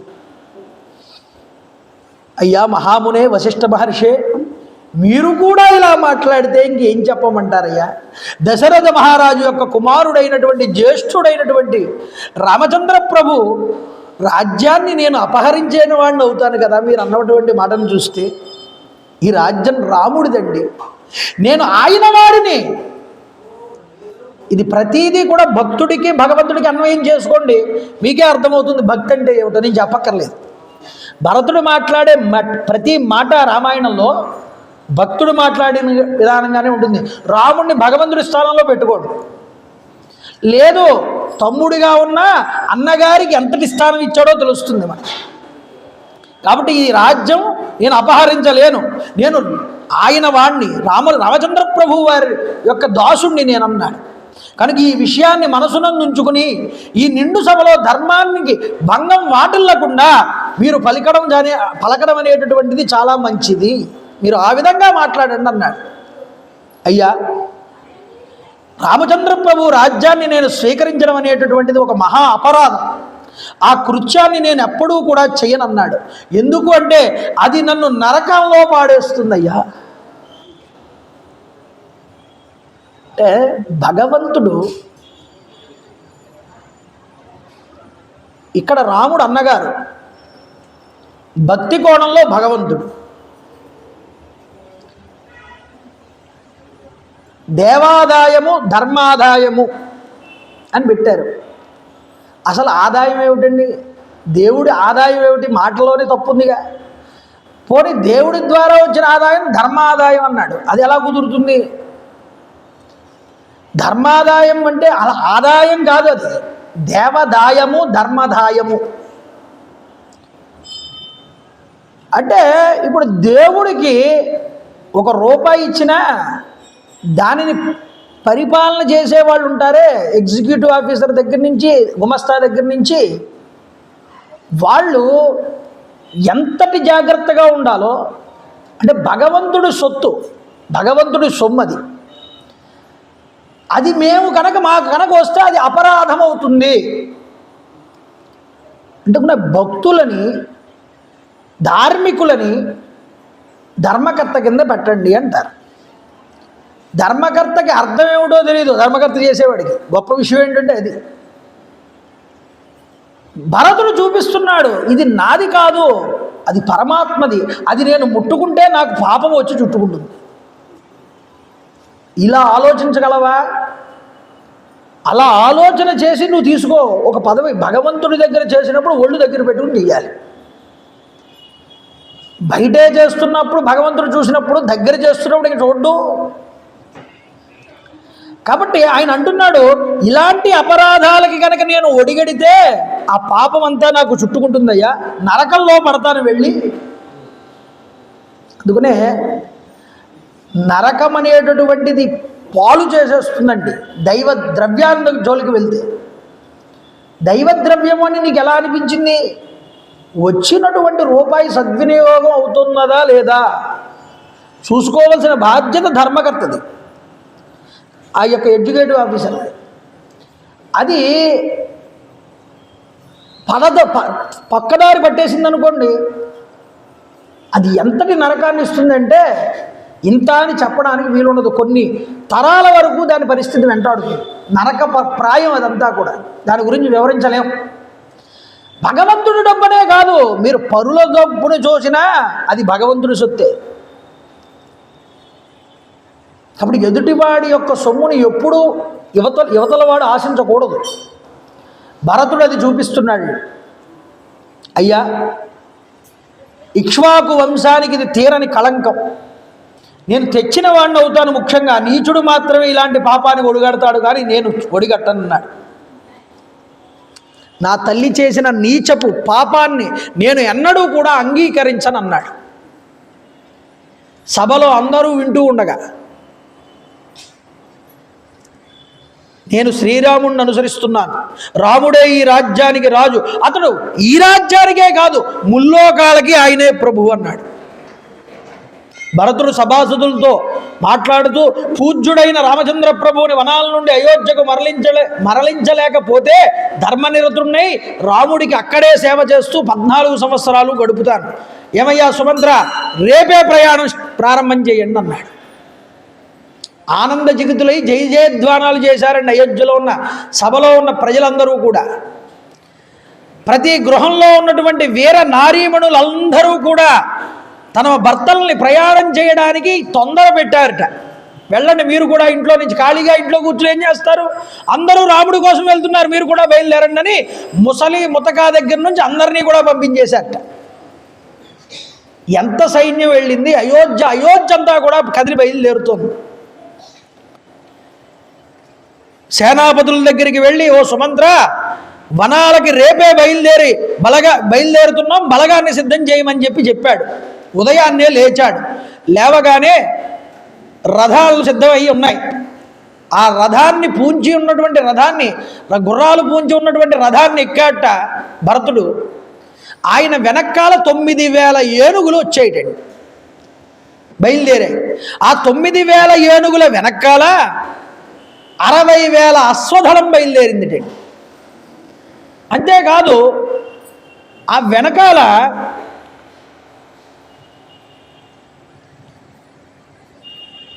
60,000 మంది రధికులు బయలుదేరారు. దాని వెనకాల 1,00,000 మంది అశ్వాలతో బయలుదేరారట. ఇది చెప్పారు గుర్రాల మీద. ఇక మామూలుగా ఎడ్ల బండ్లు కట్టించుకుని మామూలు బళ్ళల్లో వచ్చేవాళ్ళు, నడిచి వచ్చేవాళ్ళు చాలామంది ఉన్నారట వెనకాల. తినుబండారాలు, గొప్ప గొప్ప సామాగ్రి, ఇవన్నీ కూడా బళ్ళల్లో తరలిస్తున్నారన్నారు. అందరూ ఏమనుకుంటున్నారట, మేఘశ్యామం మహాబాహుం స్థిరసత్వం దృఢవ్రతం కదా ద్రక్ష్యామహే రామం జగతః శోకనాశనం. శ్రీరామచంద్ర ప్రభు జగదానందకారకుడు, మేఘశ్యాముడు. అలాంటి రామచంద్ర ప్రభు స్థితప్రజ్ఞుడు, దృఢ దీక్ష కలిగిన వాడు. ఆ మహాత్ముడిని మేమందరం ఎప్పుడు చూడగలమో కదా అనేటటువంటి ఆనందంతో రాముణ్ణి చూడడం కోసం అందరూ ఉవ్విళ్ళూరుతూ బయలుదేరారటండి. బయలుదేరని వాడు ఎవడూ లేడుట. అన్ని పనులు చేసుకునే వాళ్ళు కూడా బయలుదేరారన్నారు. మణులను సానబెట్టేవాళ్ళు, అలాగే పనితనంలో కుమ్మరివారు, నూలు వడికేటటువంటి వారు, బట్టలు ఆయుధాలను సిద్ధపరిచి జీవించేటటువంటి వారు, అలాగే నెమలి ఈకలతో గొడుగులను విసనకర్రలను నిర్మించేటటువంటి వాళ్ళు, రంపంతో చందనపు చెక్కల్ని కోసేటటువంటి వారు, మణులకు ముత్యాలకు రంధ్రాలు చేసేటటువంటి వారు, గోడలకు వేదికలను అలంకరించేటటువంటి వారు, ఏనుగు దంతాలతో వేరు వస్తువులను నిర్మించేటటువంటి వారు, సున్నం పని చేసేటటువంటి వారు, కమ్మళ్ళు శుభ్రపరిచేటటువంటి వారు, బంగారపు పని చేసేటటువంటి వారు, వీళ్ళందరూ కూడా బయలుదేరారట. చూడండి, వైద్యులు, సుగంధ ధూపాలు వేసేటటువంటి వారు, మధువు తేనెని విక్రయించేటటువంటి వారు, చాకలివారు, కుట్టు పనులు చేసేవారు, గ్రామాలను గోశాలను రక్షించేటటువంటి వారు, వీళ్ళందరూ కూడా బయలుదేరారన్నారు. జనసందోహం మొత్తం కూడా బయలుదేరింది. సైనికులు రథాల మీద, బండ్ల మీద, గుర్రాల మీద, ఏనుగుల మీద చాలా దూరం ప్రయాణం చేశారు.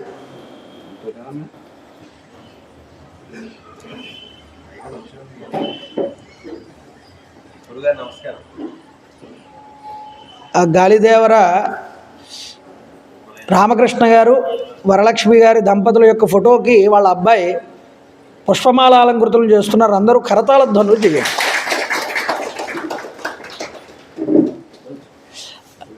అయితే చూడండి, చాలా దూరం ప్రయాణం చేసిన తర్వాత ఇవన్నీ గంగా నదీ తీరం దగ్గరికి చేరుకున్నాయి. చూశాడు, అదిగో గంగా నది వచ్చింది, దీన్ని దాటాలి ఇప్పుడు. సుమంత్రుడు చెప్తున్నట్టండి, ఇది శృంగబేరిపురం, ఇక్కడ గుహుడు యొక్క రాజ్యం ఇది అని చూపించారు. ఈరోజు రాత్రికి మన వాళ్ళందరూ ఇక్కడే విశ్రమిస్తారు, మనం కూడా ఇక్కడే విశ్రమిద్దాం, రేపు ఉదయాన్న బయలుదేరదాం అన్నాడు భరతుడు. చూడండి, ఈలోపు అవతల గొట్టు నుంచి అవతల వైపు నుంచి ఈ యొక్క శృంగపురాధీశుడైనటువంటి గుహుడు చూశాడు ఈ సైన్యాన్ని అంతటినీ దూరం నుంచే. చాలా పెద్ద సైన్యం వస్తోంది అవతల నుంచి. ఆ యొక్క ధ్వజం మీద కోవిదార వృక్షం కనిపిస్తోంది. నాకు తెలిసి భరతుడే వస్తున్నాడేమోనని అనిపిస్తున్నది అన్నాడు మిగతా సైన్యం వాళ్ళందరినీ దగ్గరికి పిలిచి. ఏమయ్యా, మీరందరూ అప్రమత్తమై ఉండండి, నాకేదో అనుమానంగా ఉన్నది. భరతుడు తన రాముడి దగ్గరికి వెళ్ళాలి అని అనుకుంటే ఇంతమందిని సైన్యాన్ని వెంట పెట్టుకుని వెళ్ళక్కర్లేదు. అంటే నిష్కంటకంగా వచ్చినటువంటి ఈ రాజ్యాన్ని శాశ్వతంగా చేసుకోవడం కోసం రాముడి అడ్డు తొలగించుకోవడానికి వెళ్తున్నాడేమోనని నాకు అనిపిస్తున్నదన్నాడు. సందేహపడ్డాడండి. మన వాళ్ళల్లో వస్తాదులైనటువంటి వాళ్ళు 500 మంది 500 నావలు సిద్ధం చేసి గంగానదిలో ఉంచండి అన్నాడు.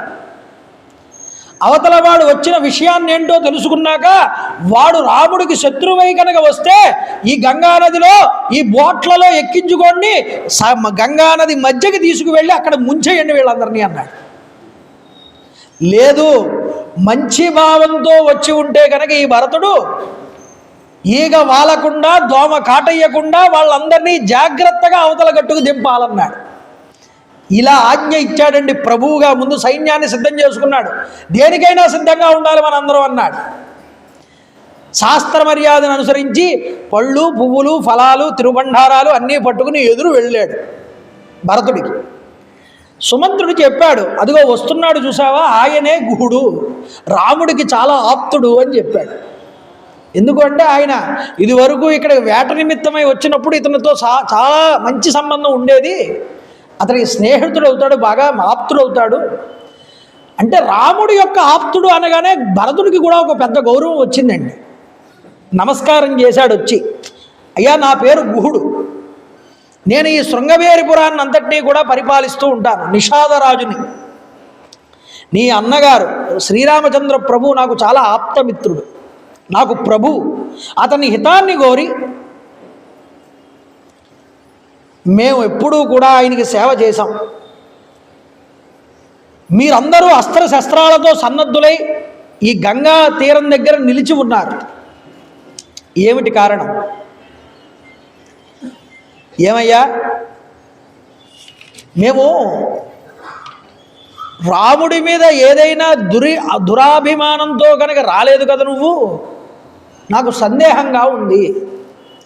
ఎందుకు అంటే రాముణ్ణి మామూలుగా వెళ్ళి కలవాలి అనుకుంటే ఇంత సైన్యంతో నువ్వు రావాల్సిన పని లేదు. దేనికోసం వచ్చావో చెప్పమన్నాడు. నిలదీశాడండి. భరతుడు చూసారా పరిస్థితి ఏమిటో, ఆయన మనసు ఏమిటో ఇప్పుడు మనందరం విన్నాం. కానీ నిషాదుడు కూడా ఆయన్ని ప్రశ్న వేశాడు అంటే భరతుడి యొక్క స్థితి ఎంత దారుణమైన స్థితికి వెళ్ళి ఉంటుందండి. అంటే ఆఖరికి నిషాదుడి చేత కూడా నేను అనిపించుకోవాల్సి వస్తుంది, వేలు పెట్టి చూపించుకోవాల్సి వస్తుంది. ఎందుకో మా తల్లి వల్ల, మా తల్లి కోరినటువంటి కోరిక వల్ల. తమ్ముడు తాను నొంటిబడి తాపసులై వనభూమి నుండగా ఇమ్ముల గిట్టి పట్టి వదియింపగా బోవుచునున్నవాడా. మీ తండ్రి మీ అన్నగారికి ఏమీ అపకారం చేయడానికి వెళ్ళట్లేదు కదా నువ్వు, ఎందుకంటే మాకు సందేహం కలిగింది. ఎవరిని బట్టి? ఆయమ్మకు పుట్టినావట, ఆయమ్మకు పుట్టినావట అకట, నీ తలపేమి చెప్పు, నీ నిమ్మన తోడ బో విడుచునే గుహుడిప్పుడు సూచుచుండగన్.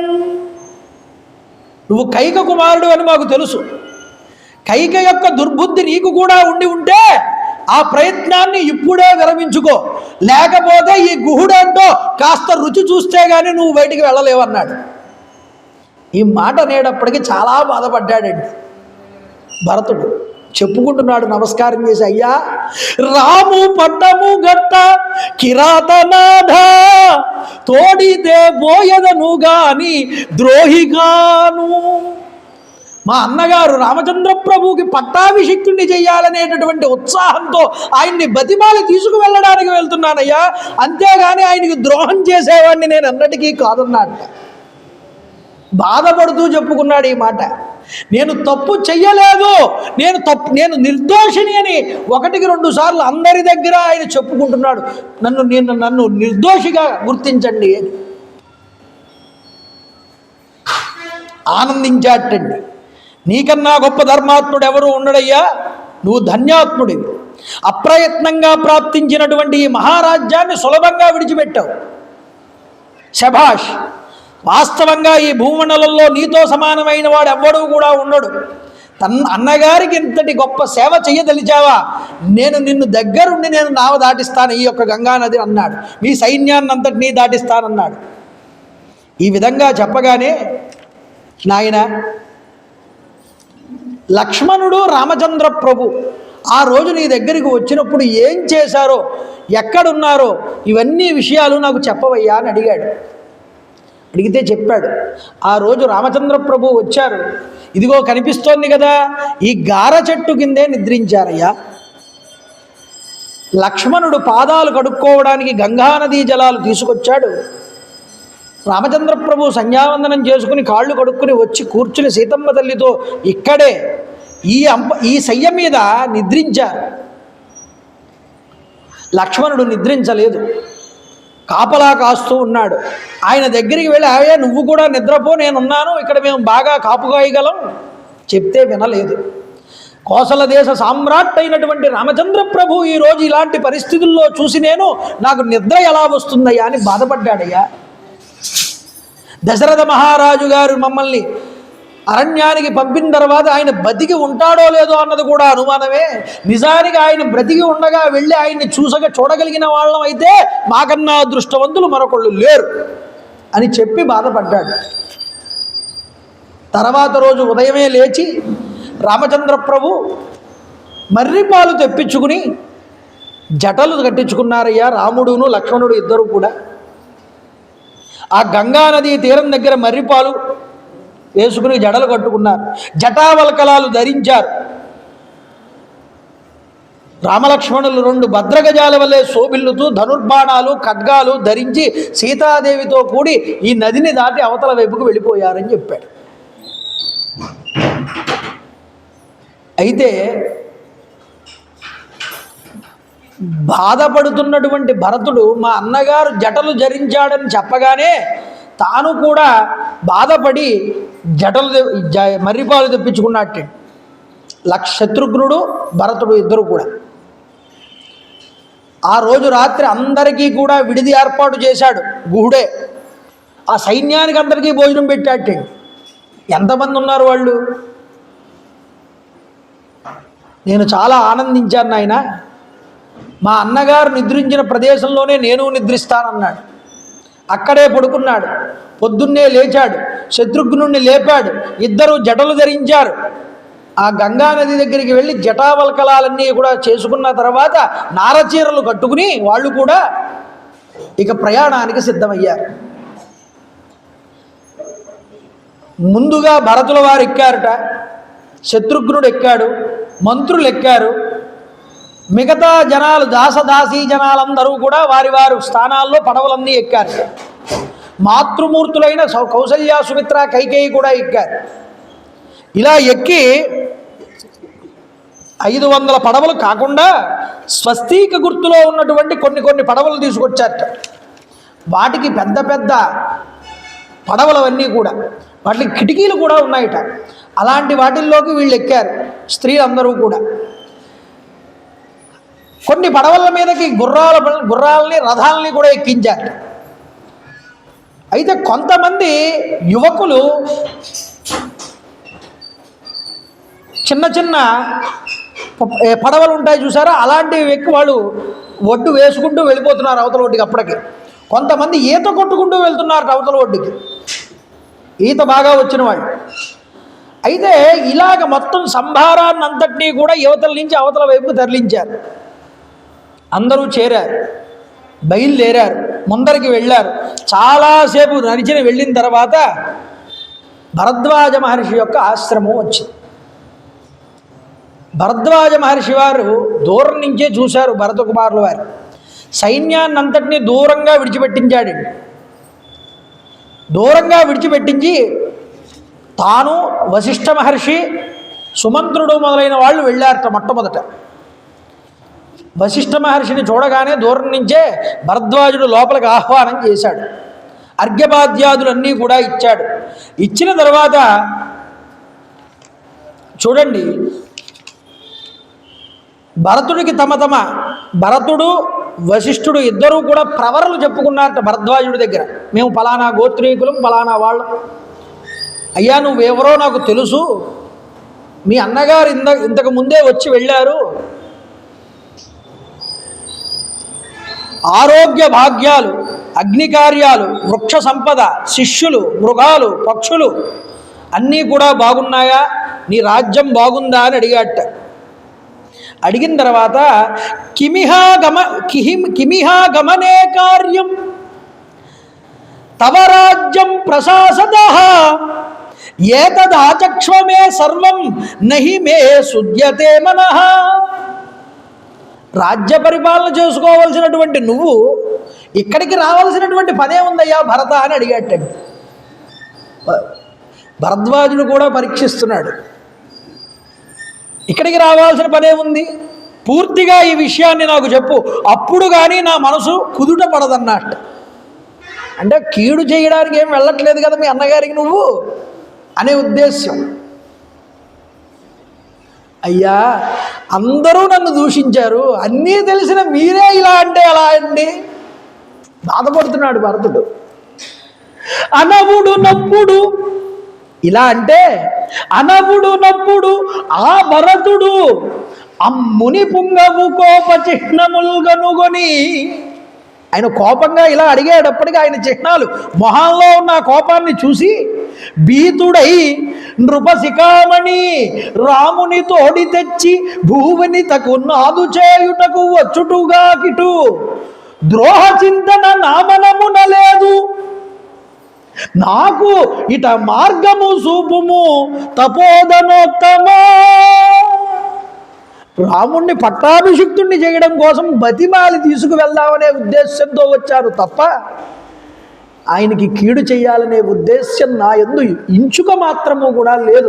మీరు ఆ కోపాన్ని విరమించకండి ఓ మహాత్మా, ఓ ఋషి సప్తమా అని ప్రాధేయపడ్డాడు. భరద్వాజ మహర్షి వారి మాటలు ఖిన్నుడైపోయాడు. మహాముని, ఈ భరతుడి యొక్క దోషం ఇంచుక కూడా లేదు, ఆయన మీద మీరు కోప్పడబోకండి అన్నట్టు. ఎవరు? వశిష్ఠ మహర్షి వారు. వశిష్ఠ మహర్షి వారు రికమెండ్ చేశారు భరద్వాజుడికి, ఏమండి ఏం అనుకోకపోకండి, అతను తప్పేమీ లేదు. చెప్తే, నరోత్తమ నువ్వు పెట్టుకున్నటువంటి లక్ష్యం, దానికై నీవు పూనినటువంటి పూనిక, గురుజనులకు నువ్వు చేసినటువంటి సేవ, నీ ఇంద్రియ నిగ్రహం, మహాత్ముల్ని అనుసరించేటటువంటి ఈ మార్గం, ఈ 3 లక్షణాలు రఘువంశంలో జన్మించినటువంటి నీకే చెల్లుతాయి అన్నాడు భరతుడిని.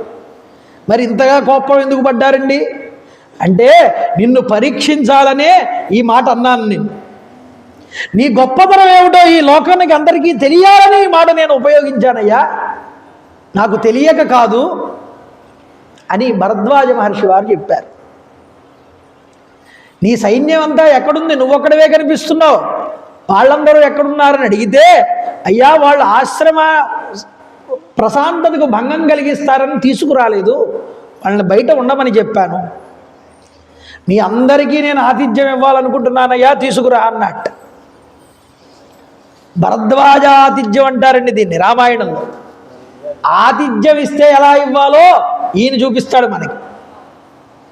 ఆయన అన్నాడు, అయ్యా మీరు ఇచ్చినటువంటి ఫలాలు పళ్ళు తేనెలు ఇవన్నీ తీసుకున్నాం కదా, ఇవి సరిపోతాయి మాకు ఆతిథ్యం, ఇంకా మీరేమి ఇవ్వక్కర్లేదు, రాముడు ఎక్కడున్నాడో చెప్పండి మాకు చాలన్నారట. అదేమిటయ్యా మొహమాట పడతావు, నువ్వు చాలా గొప్పవాడివి కాబట్టి, నీ మనసు పెద్దది కాబట్టి మేము చిన్న సత్కారం చేసినా అది గొప్పదాని కింద నువ్వు భావన చేస్తావు, కానీ మేము సంతృప్తి పడద్దు చేసిన దానికి, కాబట్టి మీ వాళ్ళందరినీ తీసుకురా పర్వాలేదన్నట్ట. ఏమిటి గుర్రాలని ఏనుగులతో సహా తీసుకురమ్మన్నాడు. ఈయనేం చేశాడు, యజ్ఞశాలలోకి వెళ్ళాడు, కూర్చున్నాడు, శిక్షాస్వరయుక్తంగా మంత్రాన్ని చదువుతూ ఆ హోమంలో యజ్ఞం చేశాడట, హోమం చేశాడు. చెయ్యగానే అతడు ఏ ఏ దేవతలనైతే ఆవాహన చేశాడో ఆ దేవతలందరూ వస్తున్నారట. ఎవరెవరిని పిలిచాడు అని, ఎందుకోసం పిలవడం, వచ్చిన వాళ్ళందరికీ ఆతిథ్యం ఇవ్వడం కోసం. అందుకని ఇక్కడ ఏం చూపిస్తున్నారంటే మంత్రాధీనంతు దైవతం. భరద్వాజ మహర్షి తన మంత్రశక్తితో స్వాధ్యాయ నిరతుడైనటువంటి శిక్షాస్వరయుక్తంగా మంత్రాన్ని అధిష్టానంలో ఉంచుకుని ఆ మంత్రాన్ని ప్రయోగించాడంతే. అందుకనే మహాత్ములు మంత్రవేత్తలు వాళ్ళు అన్నటువంటి మాట వెంటనే జరిగి తీరుతుందండి అని ఎందుకంటారంటే మంత్రం వారి యందు ఆధీనమై ఉన్నది కాబట్టి. వాళ్ళు ఒక్కసారి ఆ మంత్రాన్ని ఉచ్చరించి చెప్పగానే దేవతలందరినీ పిలిచాడు. మొట్టమొదట ఆహ్వయే విశ్వకర్మాణం, అసలు వచ్చిన వాళ్ళందరికీ విడుదళ్ళు కట్టాలి, విశ్వకర్మని పిలిచారటండి. గంగా యమునా నది సంగమ ప్రాంతం ప్రయాగ దగ్గర ఇటు 5 యోజనాల వరకు, ఇటు చూసిన 5 యోజనాల మేర అంతా కూడా సమతల భూమిని చేసేశారట. ఈ సమతల భూమిలో గొప్ప గొప్ప ఉద్యానవనాలు, శాలలు, వాటితో పాటుగా గృహాలు విశ్రమించడానికి, అలాగే గుర్రాలని ఏనుగుల్ని కూడా కట్టడానికి కావలసినటువంటి శాలలు అన్నీ ఏర్పాట్లు అయిపోయాయి. విశ్వకర్మ వచ్చి చేసేశాడు. ఆశ్చర్యపోతున్నారు వచ్చిన వాళ్ళందరూ ఈ యొక్క దృశ్యాన్ని చూసి. చూడండి, ఆహ్వయే లోకపాలాన్ స్త్రీన్ దేవాన్ శక్రముఖాంస్తథా ఇంద్ర యమ వరుణ కుబేరులను ఆహ్వానించాట. ఇక్కడికి విచ్చేసి నాకు ఉపయోగపడండి, నాకు సహాయం చేయండి అన్నట్టు వాళ్ళందరినీ. తర్వాత భూమిపైన ఆకాశం నందు తూర్పుగా ప్రవహించే నదుల్ని, పడమర వైపు ప్రవహించే నదముల్ని కూడా ఆవాహన చేశారట. వాళ్ళందరూ కూడా నీటి గుంటల కింద మారిపోయారట. వచ్చి అందరికీ మంచినీరు దొరకడానికి వీలుగా స్వచ్ఛమైన నీటిని అంతటినీ అందులోకి ప్రవేశపెట్టాడు. ఎవరికి ఆ దాహం వేస్తే ఏ నీరు కావాలంటే ఆ నీరు వెళ్ళి తాగుతారు వాళ్ళు. కొన్ని ప్రవాహాలు ఖర్జూరాది ఫలరసాల కన్నా గొప్పగా తీయగా ఉన్నాయిట. అలాంటి ప్రవాహాలన్నీ వచ్చేలా చేశాడటండి. ఇదంతా ఋషి యొక్క మంత్రశక్తితో ఏర్పాటు చేశాడు అప్పటికప్పుడు. చూడండి, ఇంకా ఎవరిని పిలిచాడు, ఆహ్వయే దేవ గంధర్వాను విశ్వావసుడు అహాహుహును. గంధర్వులందరినీ కూడా పిలిచాట గానం చేయడానికి. విశ్వావసువు, ఆహాహుహు, తుంబురుడు, నారదుడు మొదలైన వాళ్ళందరూ కూడా వచ్చారు. వాళ్ళు మంచి మ్యూజికల్ ఆర్కెస్ట్రా ఏర్పాటు చేయించాట వీళ్ళందరికీ వినసొంపుగా ఉండడానికి. చూడండి, నృత్య గీత ఉపకరణాలతో అలంకార సామాగ్రితో అందరూ కూడా అప్సరసలు ఇచ్చేశారట నాట్యాలు చేయడానికి. ఇక చంద్రుణ్ణి పిలిచాటండి. చంద్రుడు వచ్చాడు. ఏమండి, ఏం చేయమంటారు, నువ్వు అమృత కిరణుడివి కదయ్యా, అమృతాన్ని శ్రమింపజేస్తావు కదా, అమృతం వంటి వంటలన్నీ కూడా వండి సిద్ధం చేయి వీళ్ళందరికీ అన్నట్టు. చంద్రుడు అమృత కిరణుడు కాబట్టి ఆయన భక్ష్యాలు, భోక్ష్యాలు, చోష్యాలు, లేహ్యాలు, పలు విధాలైనటువంటి శాఖ పాక అమృత అన్నాలన్నింటినీ కూడా సమకూర్చమని చెప్పాడు. సరేనన్నాడు చంద్రుడు. చూడండి, ఇలా ఏకాగ్రచిత్తుడై శిక్ష వ్యాకరణ శాస్త్రములతో తెలుపబడిన స్వరాలతో అందరి గూర్చి కూడా ఆహ్వానాన్ని పంపాడు మంత్రంతో. అందుకనే స్వాధ్యాయ స్తద్దితప అంటారు. ఎవడైతే స్వాధ్యాయమునందు నిరతుడై ఉంటాడో వాడు తపస్సు చేసిన వాడి కింద లెక్క. తపస్సు చేస్తే కానీ స్వాధ్యాయమునందు నిలబడలేడు. ఆ మంత్రాన్ని వల్లె వేస్తూ ఉంటే నిరంతరం మంత్రం మీద దృష్టి ఉంటుంది. ఆ వల్లె వేస్తూ ఉంటే దీన్ని స్వాధ్యాయము అంటారు. ఏకశబ్ద సమ్యజ్ఞాత స్పృష్ట ప్రయుక్త స్వర్గే లోకే కామదృగ్భవతి అని వాళ్ళు ఒక్క నమ్మి ఒక్క మాట అంటే ఆ మాట జరిగి తీరిపోతుంది అన్నారు. అందువల్ల ప్రముఖుడై అందరికీ నమస్కారం చేసి దేవతలందరికీ కూడా వారి వారి పనులు వారికి అప్పగించాటండి భరద్వాజ మహర్షి వారు. అప్పగించి గంధర్వులు గానం చేస్తున్నారు. ఎలా చేస్తున్నారు? మంద్ర మధ్య తారాస్థాయిలు గానాలు జరుగుతున్నాయి. లయబద్ధంగా వినసొంపుగా గానం చేస్తున్నారు. వీణుల విందుగా మధుర గానాలన్నీ కూడా భరతుడి యొక్క సైన్యం అంతా కూడా వింటోందిట. విశ్వకర్మ శిల్ప నిర్మాణాలు కనువిందు గావిస్తున్నాయి. అందరికీ కూడా చక్కని ఇళ్ళు, ఒక్కొక్కడికి ఒక్కొక్క ఇల్లుట ఉండడానికి. అందులో వాడికి సేవ చేయడానికి 10 మంది సేవకులు. అంతేకాదు వాడు తినడానికి కావలసిన భక్ష్య భోక్ష్య పదార్థాలన్నీ సిద్ధంగా ఉన్నాయి ఇంట్లో. అంతేకాదండి, చూడండి చెప్తున్నారు, ఫలభరితమైనటువంటి రసభరితమైనటువంటి పళ్ళరసాలు సిద్ధంగా చేయబడి ఉన్నాయి. అంతేకాదు 4 అంతస్తుల భవంతులు, ఏనుగులకి గుర్రాలకి వేరువేరుగా సాలలు, ఒకదానికి మరొకటి చేరువుగా మేడలు, రాజభవనాలు అన్నీ నిర్మితమయ్యాయి. అన్నీ చక్కని తోరణాలతో అలంకృతమై ఉన్నాయి. చక్కని రాజభవనాన్ని ఒకదాన్ని ఏర్పాటు చేశాట. ఏర్పాటు చేసి 20,000 మంది అప్సరసల్ని పంపించారట బ్రహ్మగారు. ఈయన తపశ్శక్తి ద్వారా ఆయన ఆహ్వానం చేశాడు. ఈ అప్సరసలందరూ కూడా కుబేరుడి యొక్క ఆదేశం తీసుకుని అక్కడికి వచ్చిన వాళ్ళందరూ ఏం చేశారు అన్నారు, ఆయన వాళ్ళ స్పర్శ చేత అక్కడ వచ్చిన పురుషులందరినీ పరవశింపజేస్తున్నారట. చేస్తూ సూర్యకాంతులతో వెలుగొందే నారదుడు, తుంబరుడు, గోపుడు మొదలైనటువంటి గంధర్వరాజులు వచ్చి భరతుడి ఎదురుగుండా గీతాలు ఆలపిస్తున్నారట. మంచి మంచి పాటలు పాడుతున్నారట. చూడండి, అలంబుస, మిత్రకేసి, పుండరీక, వామన అనేటటువంటి అప్సరసలు భరద్వాజుని ఆజ్ఞ మేరకు భరతుడి సమీపంలో నాట్యాన్ని చేయడం ప్రారంభం చేస్తున్నారు. అంటే తుంబురుడు నారదుడు పాటలు పాడుతుంటే వీళ్ళు వచ్చి అప్సరసలు నాట్యం చేస్తున్నారట. వీటన్నింటినీ భరతుడికి చూపిస్తున్నాడు భరద్వాజుడు. చూడండి, అడవుల్లో అందరి సింసుప, ఉసిరిక, నేరుడు మొదలైనటువంటి చెట్లు, మాలతి, మల్లిక, జాజి మొన్నగు ఔషధ మొక్కలన్నీ కూడా స్త్రీ రూపంలో భరద్వాజ మహర్షి ఆశ్రమానికి చేరాయిట. చేరి మధువు, తేనెని తాగేటటువంటి వారికి తనివి తీరా మధువును సేవించడానికి తేనెలు ఏర్పాటు చేయబడ్డాయి. ఆకలిగా ఉన్న వారికి కడుపు నిండా పాయసాలు ఏర్పాటు చేయబడ్డాయి త్రాగడానికి. ఇంకనూ మధురములైన ఫలరసాలు ఏర్పాటు చేయబడ్డాయిటండి. చూడండి, ఇక్కడ ఆస్వాదిస్తున్నారట, గ్రోలుతున్నారట, సుఖంగా అనుభవిస్తున్నారట. వారికి కావలసుకున్నది వాళ్ళ ఎదురుగా ప్రత్యక్షం అవుతోందిట.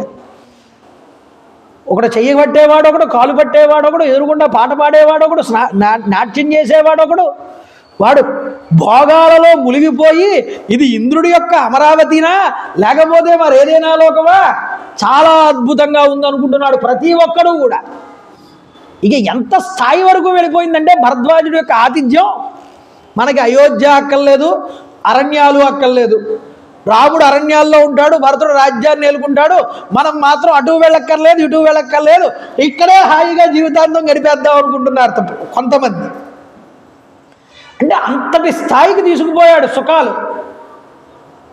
ఇన్ని సుఖాలు తీసుకుపోతే ఒక్కొక్కడు స్నానం చేయడానికి నదీ తీరాల యందు వేరువేరు పాత్రలలో అక్కడ ఏర్పాటు చేయబడినటువంటి సరస్సులు ఉన్నాయిగా. స్నానం చేయడానికి సరస్సు ఒడ్డు దగ్గర ఏం చేశాడంటే ఉసిరిక పొడులు ఏర్పాటు చేశాడు ఒంటికి రాసుకోవడానికి. అంతేకాదు సుగంధ చూర్ణములు, కషాయములు మొదలైనవి సిద్ధపెట్టబడి ఉన్నాయి. దంతధావనం చేసుకోవడానికి కావలసిన తెల్లటి కూర్చలు, అలాగే పండ్లు తోముకోవడానికి పొడులు, వేరువేరు పాత్రల్లో చందన పంకములు సిద్ధంగా ఏర్పాటు చేయబడి ఉన్నాయి. అద్దములు, గుట్టలుగా వస్త్రాలు, వేల కొలది పాదరక్షలు, ఇవన్నీ కూడా వాళ్ళు సుఖంగా అనుభవించి భోగించడానికి ఏర్పాటు చేయబడి ఉన్నాయి. అయితే భక్ష భోక్ష చోష్య లేష్యములతో ఆనందపడుతులు అవుతున్నారటండి. అలంకార వస్తువులన్నీ ఉన్నాయి, అద్దాలు ఏర్పాటు చేయబడి ఉన్నాయి, అందరూ అలంకరించుకుంటున్నారు. కొంతమంది వాళ్ళకి మేకప్ చేసేవాళ్ళు ప్రత్యేకంగా ఉన్నారు, విడిగా అందంగా తీర్చిదిద్దుతున్నారట. ఒక గొప్పదైనటువంటి భవంతిని ఒకదాన్ని విశ్వకర్మ చేత నిర్మింపజేసి అందులోకి భరతుడిని ఆహ్వానం చేశాడు.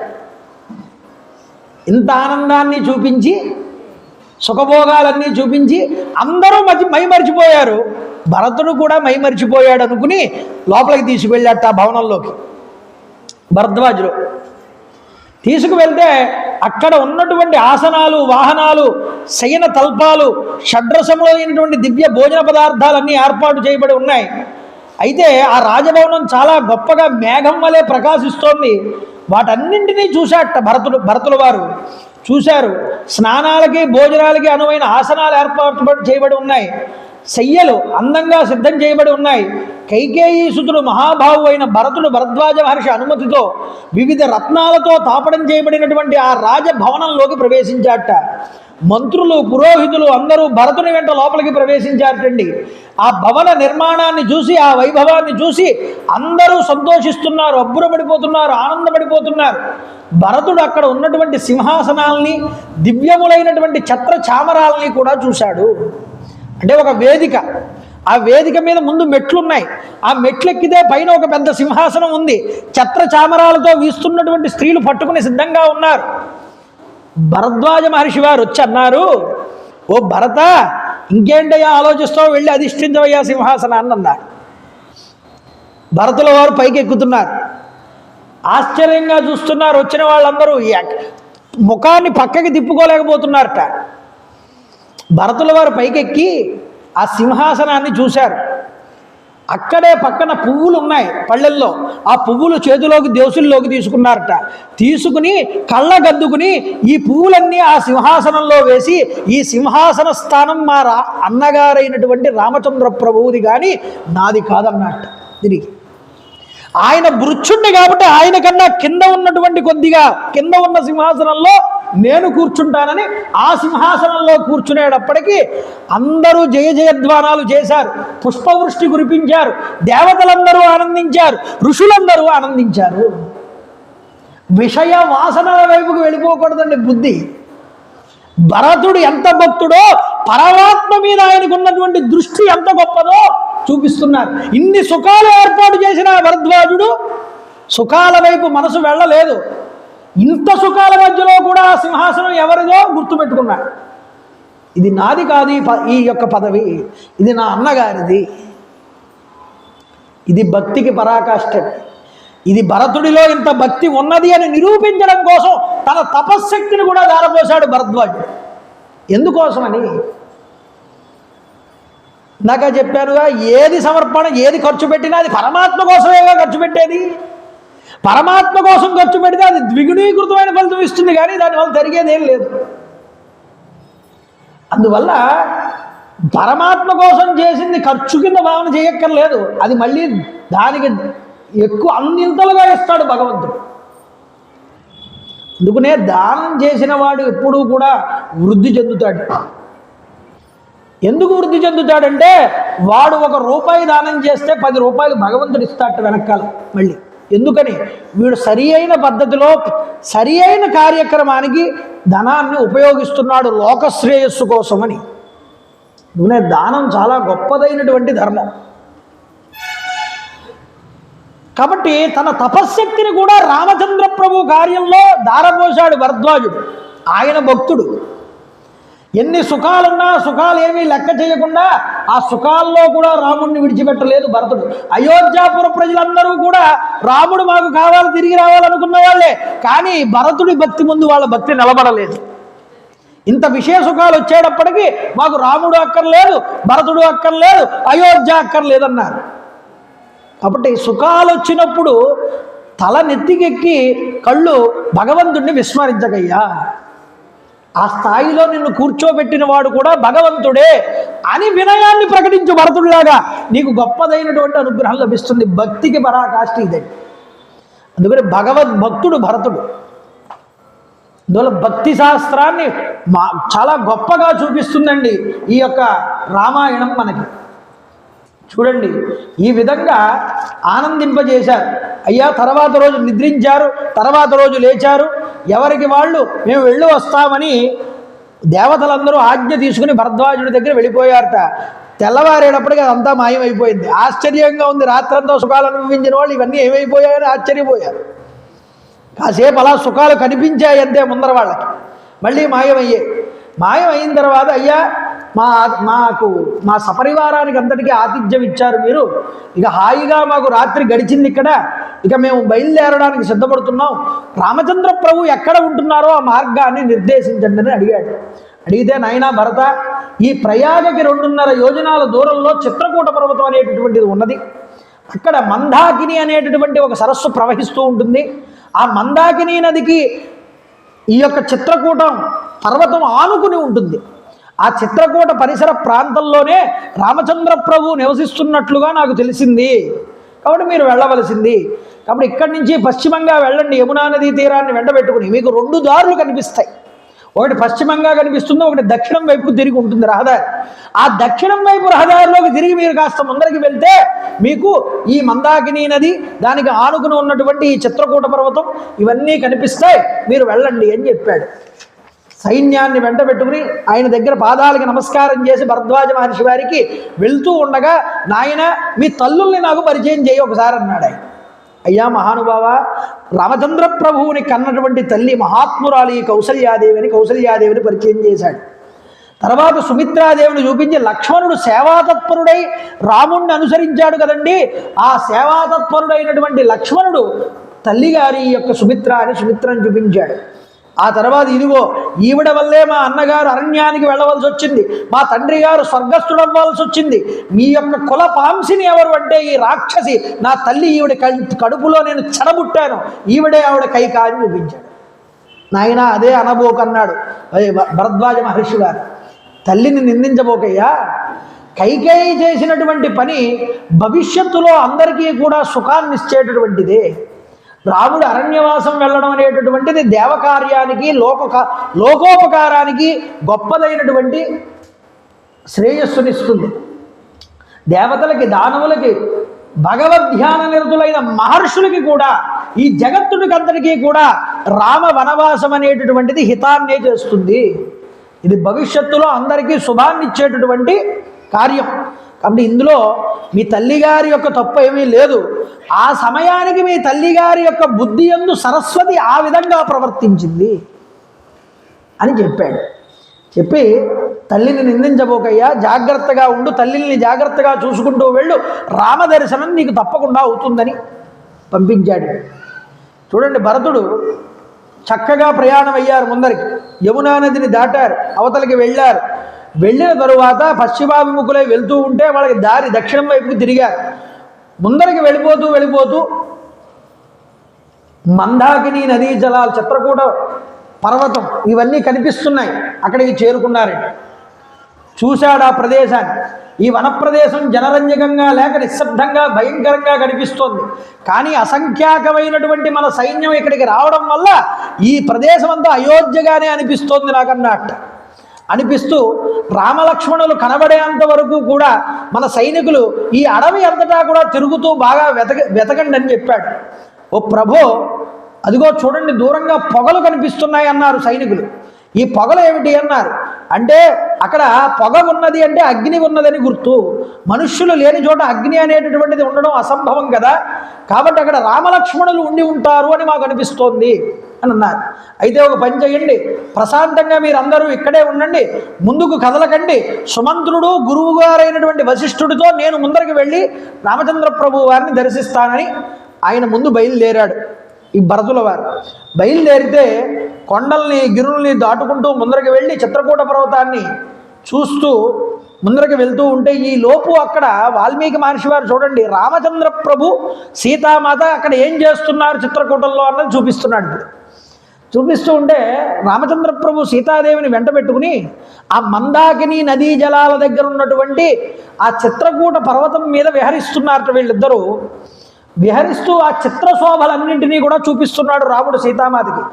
ఓ శుభాంగి సీత, రాజ్యాధికారం నాకు దూరమైపోయినా సరే, మిత్రులు నాకు చెరువులో లేకపోయినా సరే, ఈ చిత్రకూటం దగ్గర ఉన్నటువంటి ఈ రమణీయమైనటువంటి దృశ్యాలు చూస్తూ ఉన్నంతసేపు నేను ఆనందంలో మునిగి తేలుతున్నాను. నా మనస్సు ఏ విషయాల మీదకి కూడా వెళ్ళట్లేదు. ఈ చిత్రకూట పర్వతం యొక్క అందచందాలపై ఒక్కసారి నువ్వు కూడా నీ దృష్టిని సారించు అని చెప్పి తన భార్యకి కూడా చూపించాట ఆ అందాలన్నీ. ఈ పర్వతం చూసావా, నానా విధాలైనటువంటి మృగముల చేత బాసిల్లుతోంది. పక్షుల గుంపులు నివసిస్తున్నాయి. పెద్ద పులులు, చిరుత పులులు, ఎలుగుబంట్లు మొదలైన క్రూర మృగాలు సైతం ఇక్కడ హింసా ప్రవృత్తిని విడిచిపెట్టి సాధు జీవుల కింద నడుపుతున్నాయి జీవనాన్ని. అంటే మహర్షుల యొక్క తపఫలితం వల్ల క్రూర జంతువులు కూడా తన క్రూర స్వభావాన్ని విడిచిపెట్టేశాయి.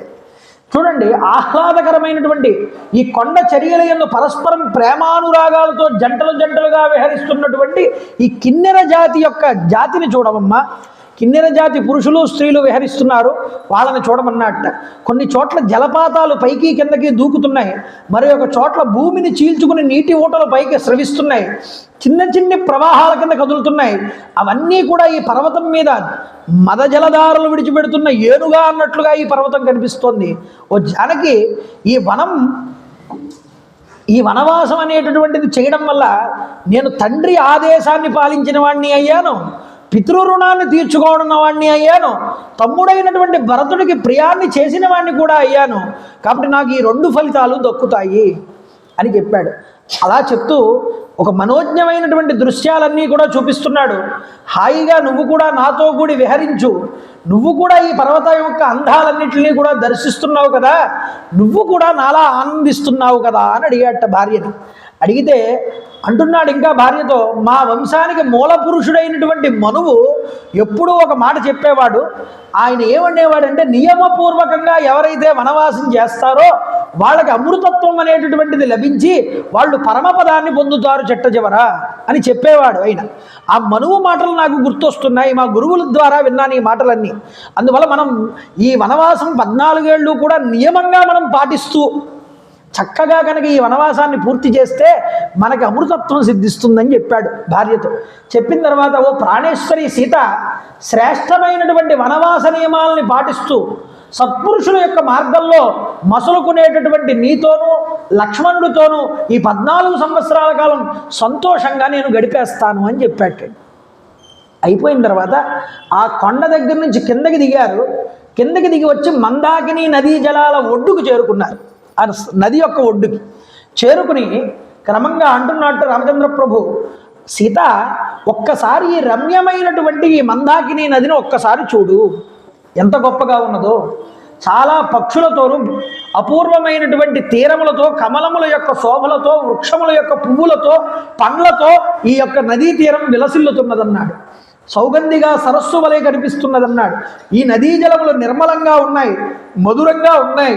ఈ తీరములు కూడా చూడడానికి ఆహ్లాదంగా ఉన్నాయి.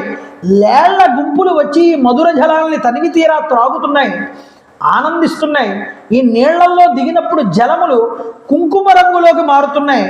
ఈ దృశ్యాలన్నీ నాకు చాలా చూడముచ్చటగా అనిపిస్తున్నాయి సీత. ఓ సీత, నారచీరలు ధరించి, జడలు ధరించి, జింక చర్మాన్ని దాల్చినటువంటి ఋషీశ్వరులందరూ కూడా కాలానుగుణంగా ఈ మందాకిని నదీ జలం దగ్గరికి వచ్చి మునకలు వేస్తున్నారు. సాయం సంధ్యా సమయం, సూర్యాస్తమయ, సూర్యోదయ సమయాల్లో, మాధ్యాహ్నిక సమయాల్లో వాళ్ళు స్నానాలు ఆచరిస్తున్నారు. మరికొంతమంది మునులు తీవ్రమైన నియమాలు పాటిస్తూ భుజములు చేతులు పైకెత్తి సూర్యభగవాను ఇక్కడే నిలబడి ఉపాసన చేస్తున్నారు చూడు అన్నాడు, చూపించాడు. అంతేకాదు, నువ్వు నా పక్కన ఉండడం వల్ల ఈ చిత్రకూట పర్వతం నందలి మధుర దృశ్యాలు, మందాకిని తీరమునందలి రమ్యమైన ప్రదేశాలు నాకు అయోధ్యాపురము కంటే చాలా ఆనందాన్ని కలిగిస్తున్నాయి సీత. నిజంగా నువ్వు పక్కన లేకపోతే నాకు ఇంత అందం అనిపించేవి కాదేమో, కానీ నువ్వు పక్కన ఉండడం వల్ల ఇవి ఇంకా అందాన్ని చేకూర్చి నాకు ఇంకా ఆహ్లాదాన్ని చేకూరుస్తున్నాయి. భర్త భార్యతో ఎలా మాట్లాడాలో రాముడు అలా మాట్లాడతాడు. కాబట్టి అంతటి ఆనందాన్ని తాను పొందడమే కాకుండా తన భార్యకి కూడా పంచుతూ తిన మాటలతో ఇంకా ఆనందాన్ని పంచి తనకి అసలు అరణ్యవాసం చేస్తున్నాననేటటువంటి ఆలోచనే కలగనివ్వకుండా భార్యని ఆనందింపజేస్తున్నాడు రామచంద్ర ప్రభు. ఇలాంటి సన్నివేశంలో ఉన్నారు వీళ్ళిద్దరూ ఇక్కడ. ఈలోపు భరతుల వారు వచ్చారు, అన్నగారిని వెతుక్కుంటూ వస్తున్నారు. అయితే పెద్ద శబ్దం ఒకటి వినిపించింది పర్వత ప్రదేశం దగ్గర నుంచి. భరతుని సేనల యొక్క పాదపు సబ్బడి, పైకి ఎగుస్తూ వస్తున్నటువంటి ధూళి ఆకాశాన్నంతటినీ కప్పివేసింది. చూశాడు రామచంద్ర ప్రభు, విన్నాడు. లక్ష్మణుడి వైపు తిరిగి అన్నారట రామచంద్ర ప్రభు, ఏమని? నాయనా లక్ష్మణ, ఏమాశ్చర్యం రా, మేఘ గర్జన వంటి భయంకరమైనటువంటి ఆ ధ్వనిని నువ్వు విన్నావా లేదా? ఇక్కడికి వినిపిస్తోంది. ఎవరైనా రాజుగారు వేట నిమిత్తం ఇక్కడికి వచ్చి ఉన్నాడా?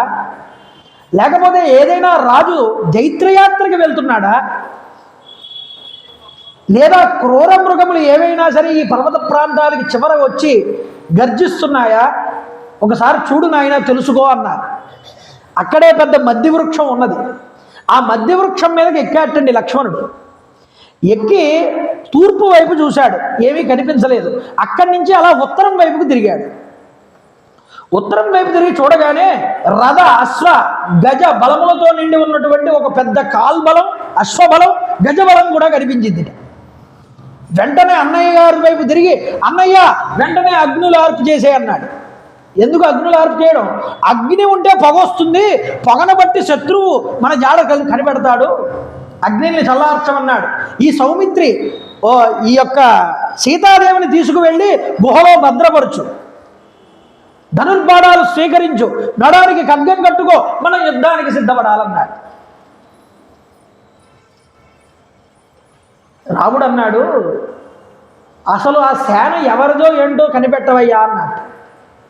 అంటే పరిశీలించి చూడమంటే లక్ష్మణుడు కోపాన్ని పొంది, విపరీతమైన కోపాన్ని అగ్నిలాగా మండిపోతూ ఆ సేనని దహించి వేస్తున్నాడా అన్నట్లుగా కోపాన్ని పొంది అన్నతో అంటున్నట్ట, సంపన్నం రాజ్యమిచ్చంస్తు వ్యక్తం ప్రాప్య అభిషేచనం అవాం హంతుం సమేక్ష్యేతి కైకేయ భరతసుత.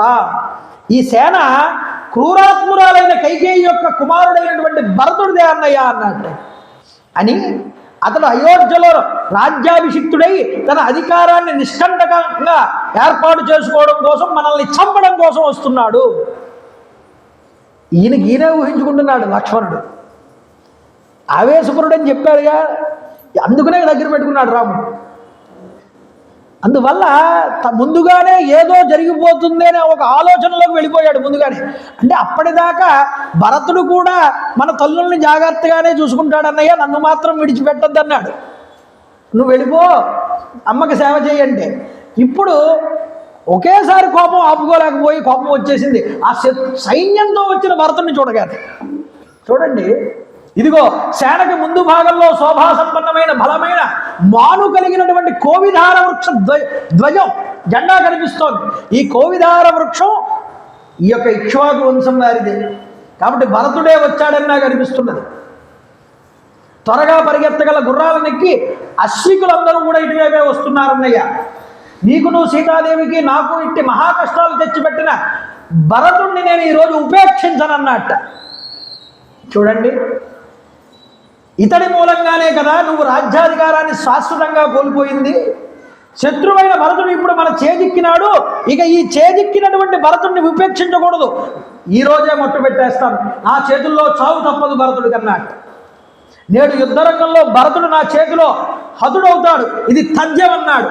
అయితే మృతుడైనటువంటి కుమారుణ్ణి చూసి తన తల్లి కుళ్ళి ఆడడం ఈరోజు నువ్వు చూస్తావన్నయ్య, ఈ లక్ష్మణుడు ఈ పని చేసి తీరుతాడన్నాడు. ఇవన్నీ చెట్టు మీద నుంచే మాట్లాడుతున్నాడు. చూశాడు రామచంద్ర ప్రభు. ఈ శత్రు సైన్యాన్నంతటినీ కూడా భస్మం చేస్తానన్నాడు. సర్లే చేద్దుగాలే కానీ నాయన, మహాధనుర్ధారి ప్రజ్ఞావంతుడు అయిన భరతుడు స్వయంగా ఇక్కడికి వస్తున్నాడు అంటే మనకి ధనుర్బాణాలతో పనే ఉంది లక్ష్మణ అన్నట్టు. రామచంద్ర ఒక్క మాటతో తీసేస్తాడండి మొత్తం గాలి. రాము భరతుడే వస్తున్నాడు అంటున్నావు, భరతుడు వస్తే మనకి ధనుర్బాణాలతో పనే ఉంది. బంధువులు కానీ మిత్రులు కానీ నశించడం వల్ల లభించేటటువంటి రాజ్యం, భోగ్యం, భక్ష్యాలు ఇవన్నీ విషపూరితమైనవని గ్రహించవయ్యా. నువ్వు నీ తమ్ముడే అన్నగారిని చంపేస్తారంటున్నావు. వాడిని చంపడం దేనికి? నువ్వు రాజ్యాన్ని పొందడం కోసం.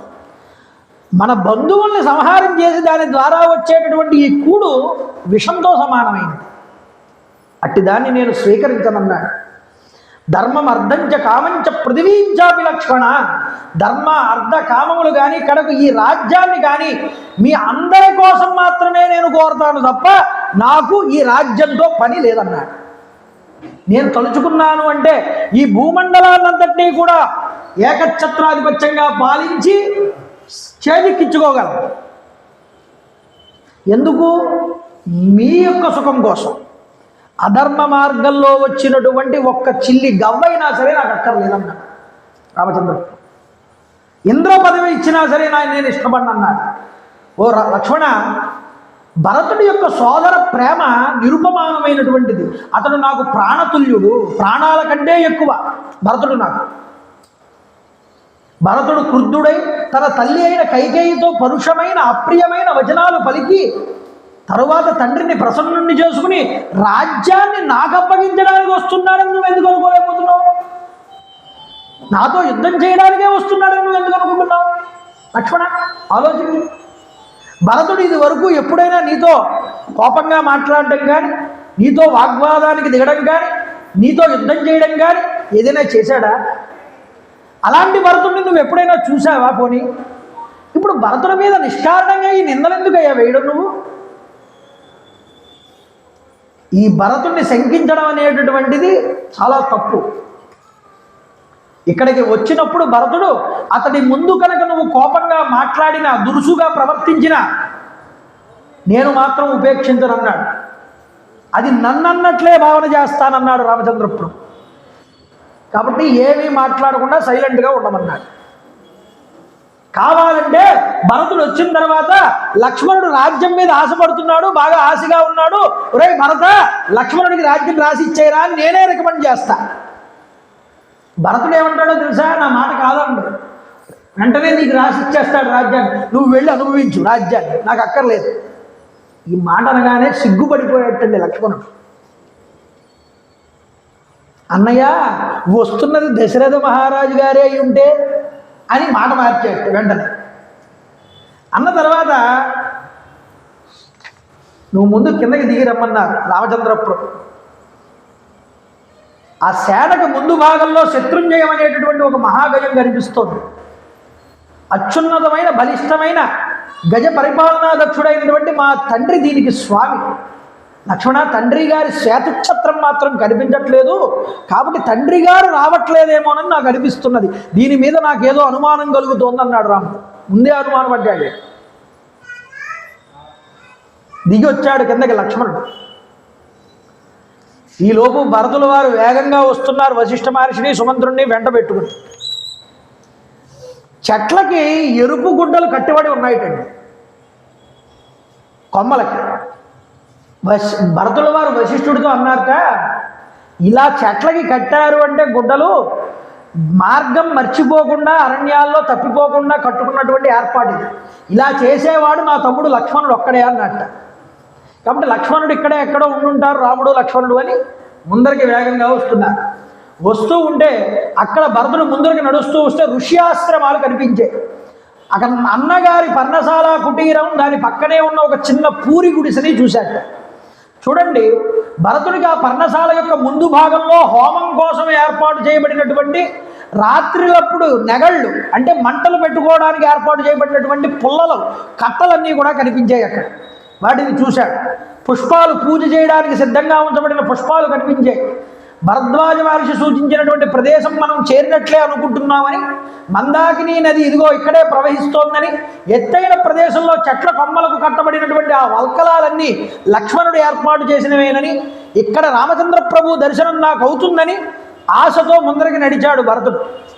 కొంత దూరం వెళ్ళేటప్పటికే చూజాయిగా కనిపిస్తున్నారు రామచంద్ర ప్రభు. అంత దూరం నుంచి ఎలా ఉన్నారట? నిరీక్షస ముహూర్తం తు దదర్శ భరతో గురుం ఉటజే రామమాసీనం జటామండలధారిణం పంతు కృష్ణాజినగరం చీరమల్కలవాససం దదర్శ రామమాసీనం అవితః పావకోపమం సింహస్కందం మహావాహం పుండరీక నిభేక్షణం పృథివ్యాః సాగరాంతాయ భర్తారం ధర్మచారిణం. భరతుడు క్షణకాలం పాటు పర్ణశాలని పరికించి చూచి, పూజ్యుడు జటామండలధారి, నారచీరలు ధరించి జంగజన్మాన్ని ఉత్తరీయంగా వేసుకున్న సుఖాసీనుడై ఎదురుగా అగ్ని తేజస్సులాగా కనిపిస్తున్న రామచంద్ర ప్రభువుని చూశాడు.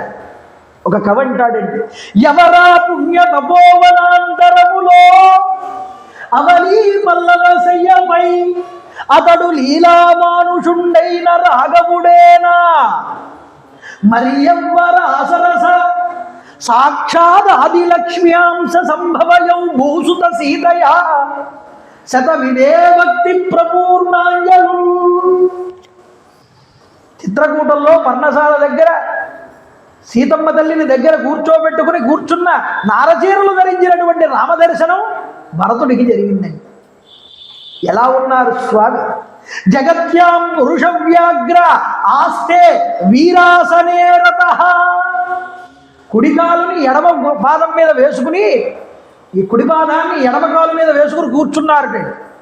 అంటే అర్థం ఏమిటి? గురువు కింద కనిపిస్తున్నారు ఇప్పుడు రామచంద్ర ప్రభు. కుడి పాదాన్ని ఎడమ కాలు మీద వేసుకుంటే దాన్ని వీరాసనం అంటారు. అంటే జ్ఞానబోధ చేసేటప్పుడు గురువు వేసుకునే స్థితి అది, గురువు ఉండే స్థితి. అందుకనే దక్షిణామూర్తి వారు చూడండి, ఆయన చక్కగా కుడికాలను తీసుకుని ఎడమ కాలు మీద పెట్టుకుని చిన్ముద్ర పట్టి చేతిలో అక్షమాలు పట్టుకుంటారు, మౌనం వ్యాఖ్య చేస్తారు. అందుకనే వర్షిష్టాంతే వసఋషి గణై ఆవృతం బ్రహ్మనిష్టై. ఋషులందరికీ బ్రహ్మనిష్ట, బ్రహ్మోపదేశం చేసినప్పుడు, ఈ జ్ఞాన మార్గాన్ని ఉపదేశించేటప్పుడు ఆ వీరాసనం అంటే చెప్పడం ఏమిటంటే, వాల్మీకి వీరాసనంలో రామచంద్ర ప్రభు ఉన్నారు అంటే ఒక చక్కటి బోధ భరతుల వారికి చేస్తారు. రామచంద్ర ప్రభు చేయడానికి సిద్ధంగా ఉన్నారు అని చెప్పడం. అంటారు ఒక కవి, ఏమయ్యా మహానుభావ, నీ వీరాసన బంధ నిశ్చలత ధ్యానింప మున్నా వెల్వడ్డ విదుక బాష్పముల్ కాదు ఆనంద బాష్పములన్ భావావిశ్వదగల్యగాని అది నీ బ్రహ్మైక్య సంధానమా శ్రీవైకుంఠ విహారమా తెలుపుమా క్షీరాబ్ది సంచారమా.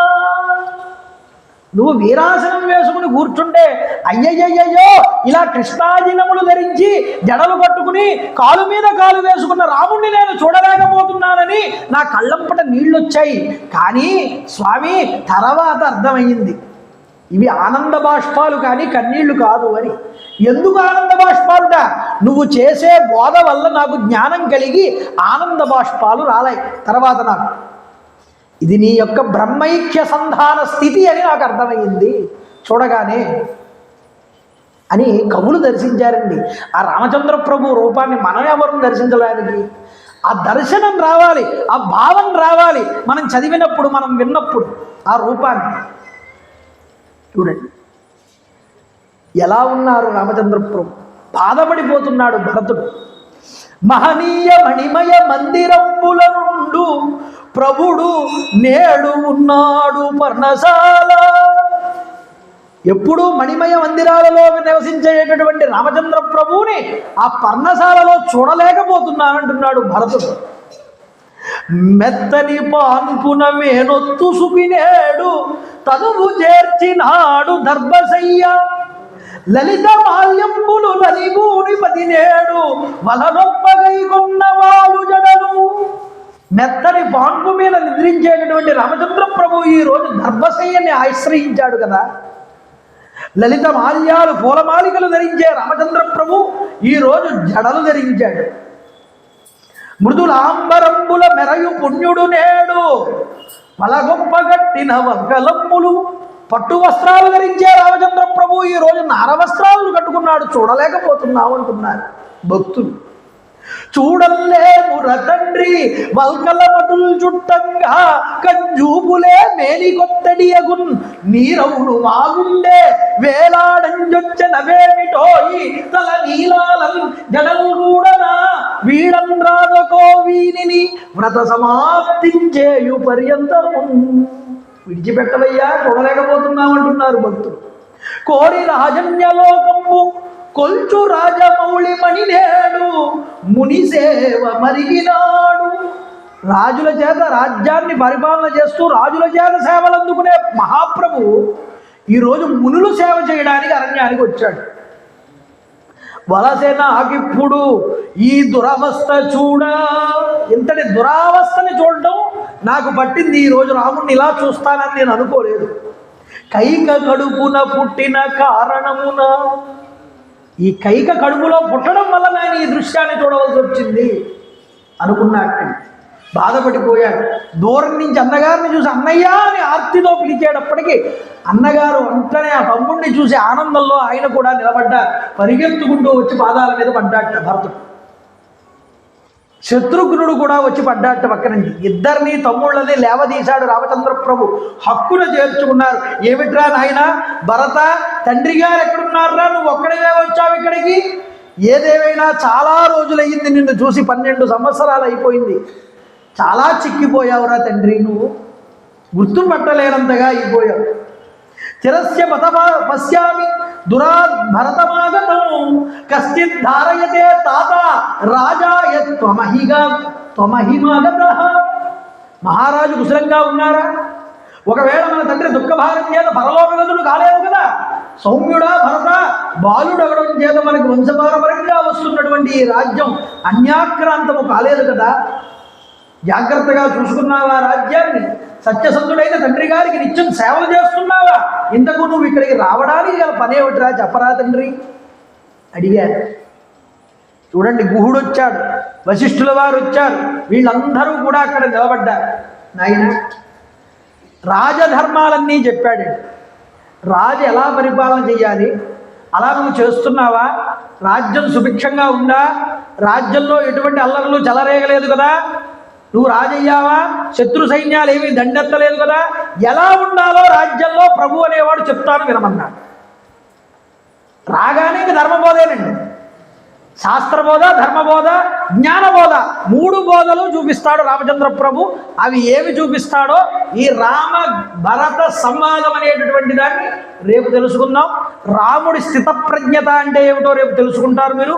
అంతేకాదు పాదుకా పట్టాభిషేక ఘట్టాన్ని కూడా రేపు ఇక్కడ మీరు తెలుసుకోబోతున్నారు. అంతటి గొప్పదైనటువంటి విశేషాలతో తమ్ముళ్ళని హక్కున చేర్చుకున్న రామచంద్ర ప్రభు గొప్పదైన ఆనందాన్ని పొందాడండి. ఆ ఆనంద పారవస్యంలో ఈరోజు ఉంచుదాం. రేపన్న రోజున ఏం జరిగిందన్న విషయాన్ని రేపు సాయంత్రం 6:30 ఇక్కడ ఉన్నప్పుడు మళ్ళీ తెలుసుకునేటటువంటి ప్రయత్నం చేద్దాం. నేను చెప్తాను, మీరందరూ కూడా చెప్పండి. శ్రీరామ జయ రామ జయ జయ రామ, శ్రీరామ జయ రామ జయ జయ రామ, శ్రీరామ జయ రామ జయ జయ రామ, శ్రీరామ జయ రామ కోదండ రామ, శ్రీరామ జయ రామ కోదండ రామ, శ్రీరామ జయ రామ కోదండ రామ. రామ రామాయ నమః, రామ రామాయ నమః, రామ రామాయ నమః, రామ రామాయ నమః, రామ రామాయ నమః, రామ రామాయ నమః. మంగళం గోధులేంద్రాయ మహనీయ గుణాత్మనే చక్రవర్తి తనూజాయ సర్వభౌమాయ మంగళం ఉమాకాంతాయ రామదాయ రామిదాత్మప్రదాయిని శ్రీగిరీశాయ దేవాయ మల్లినాథాయ మంగళం. సర్వం శ్రీమామహేశ్వర బ్రహ్మార్పణమస్తు. స్వస్తి.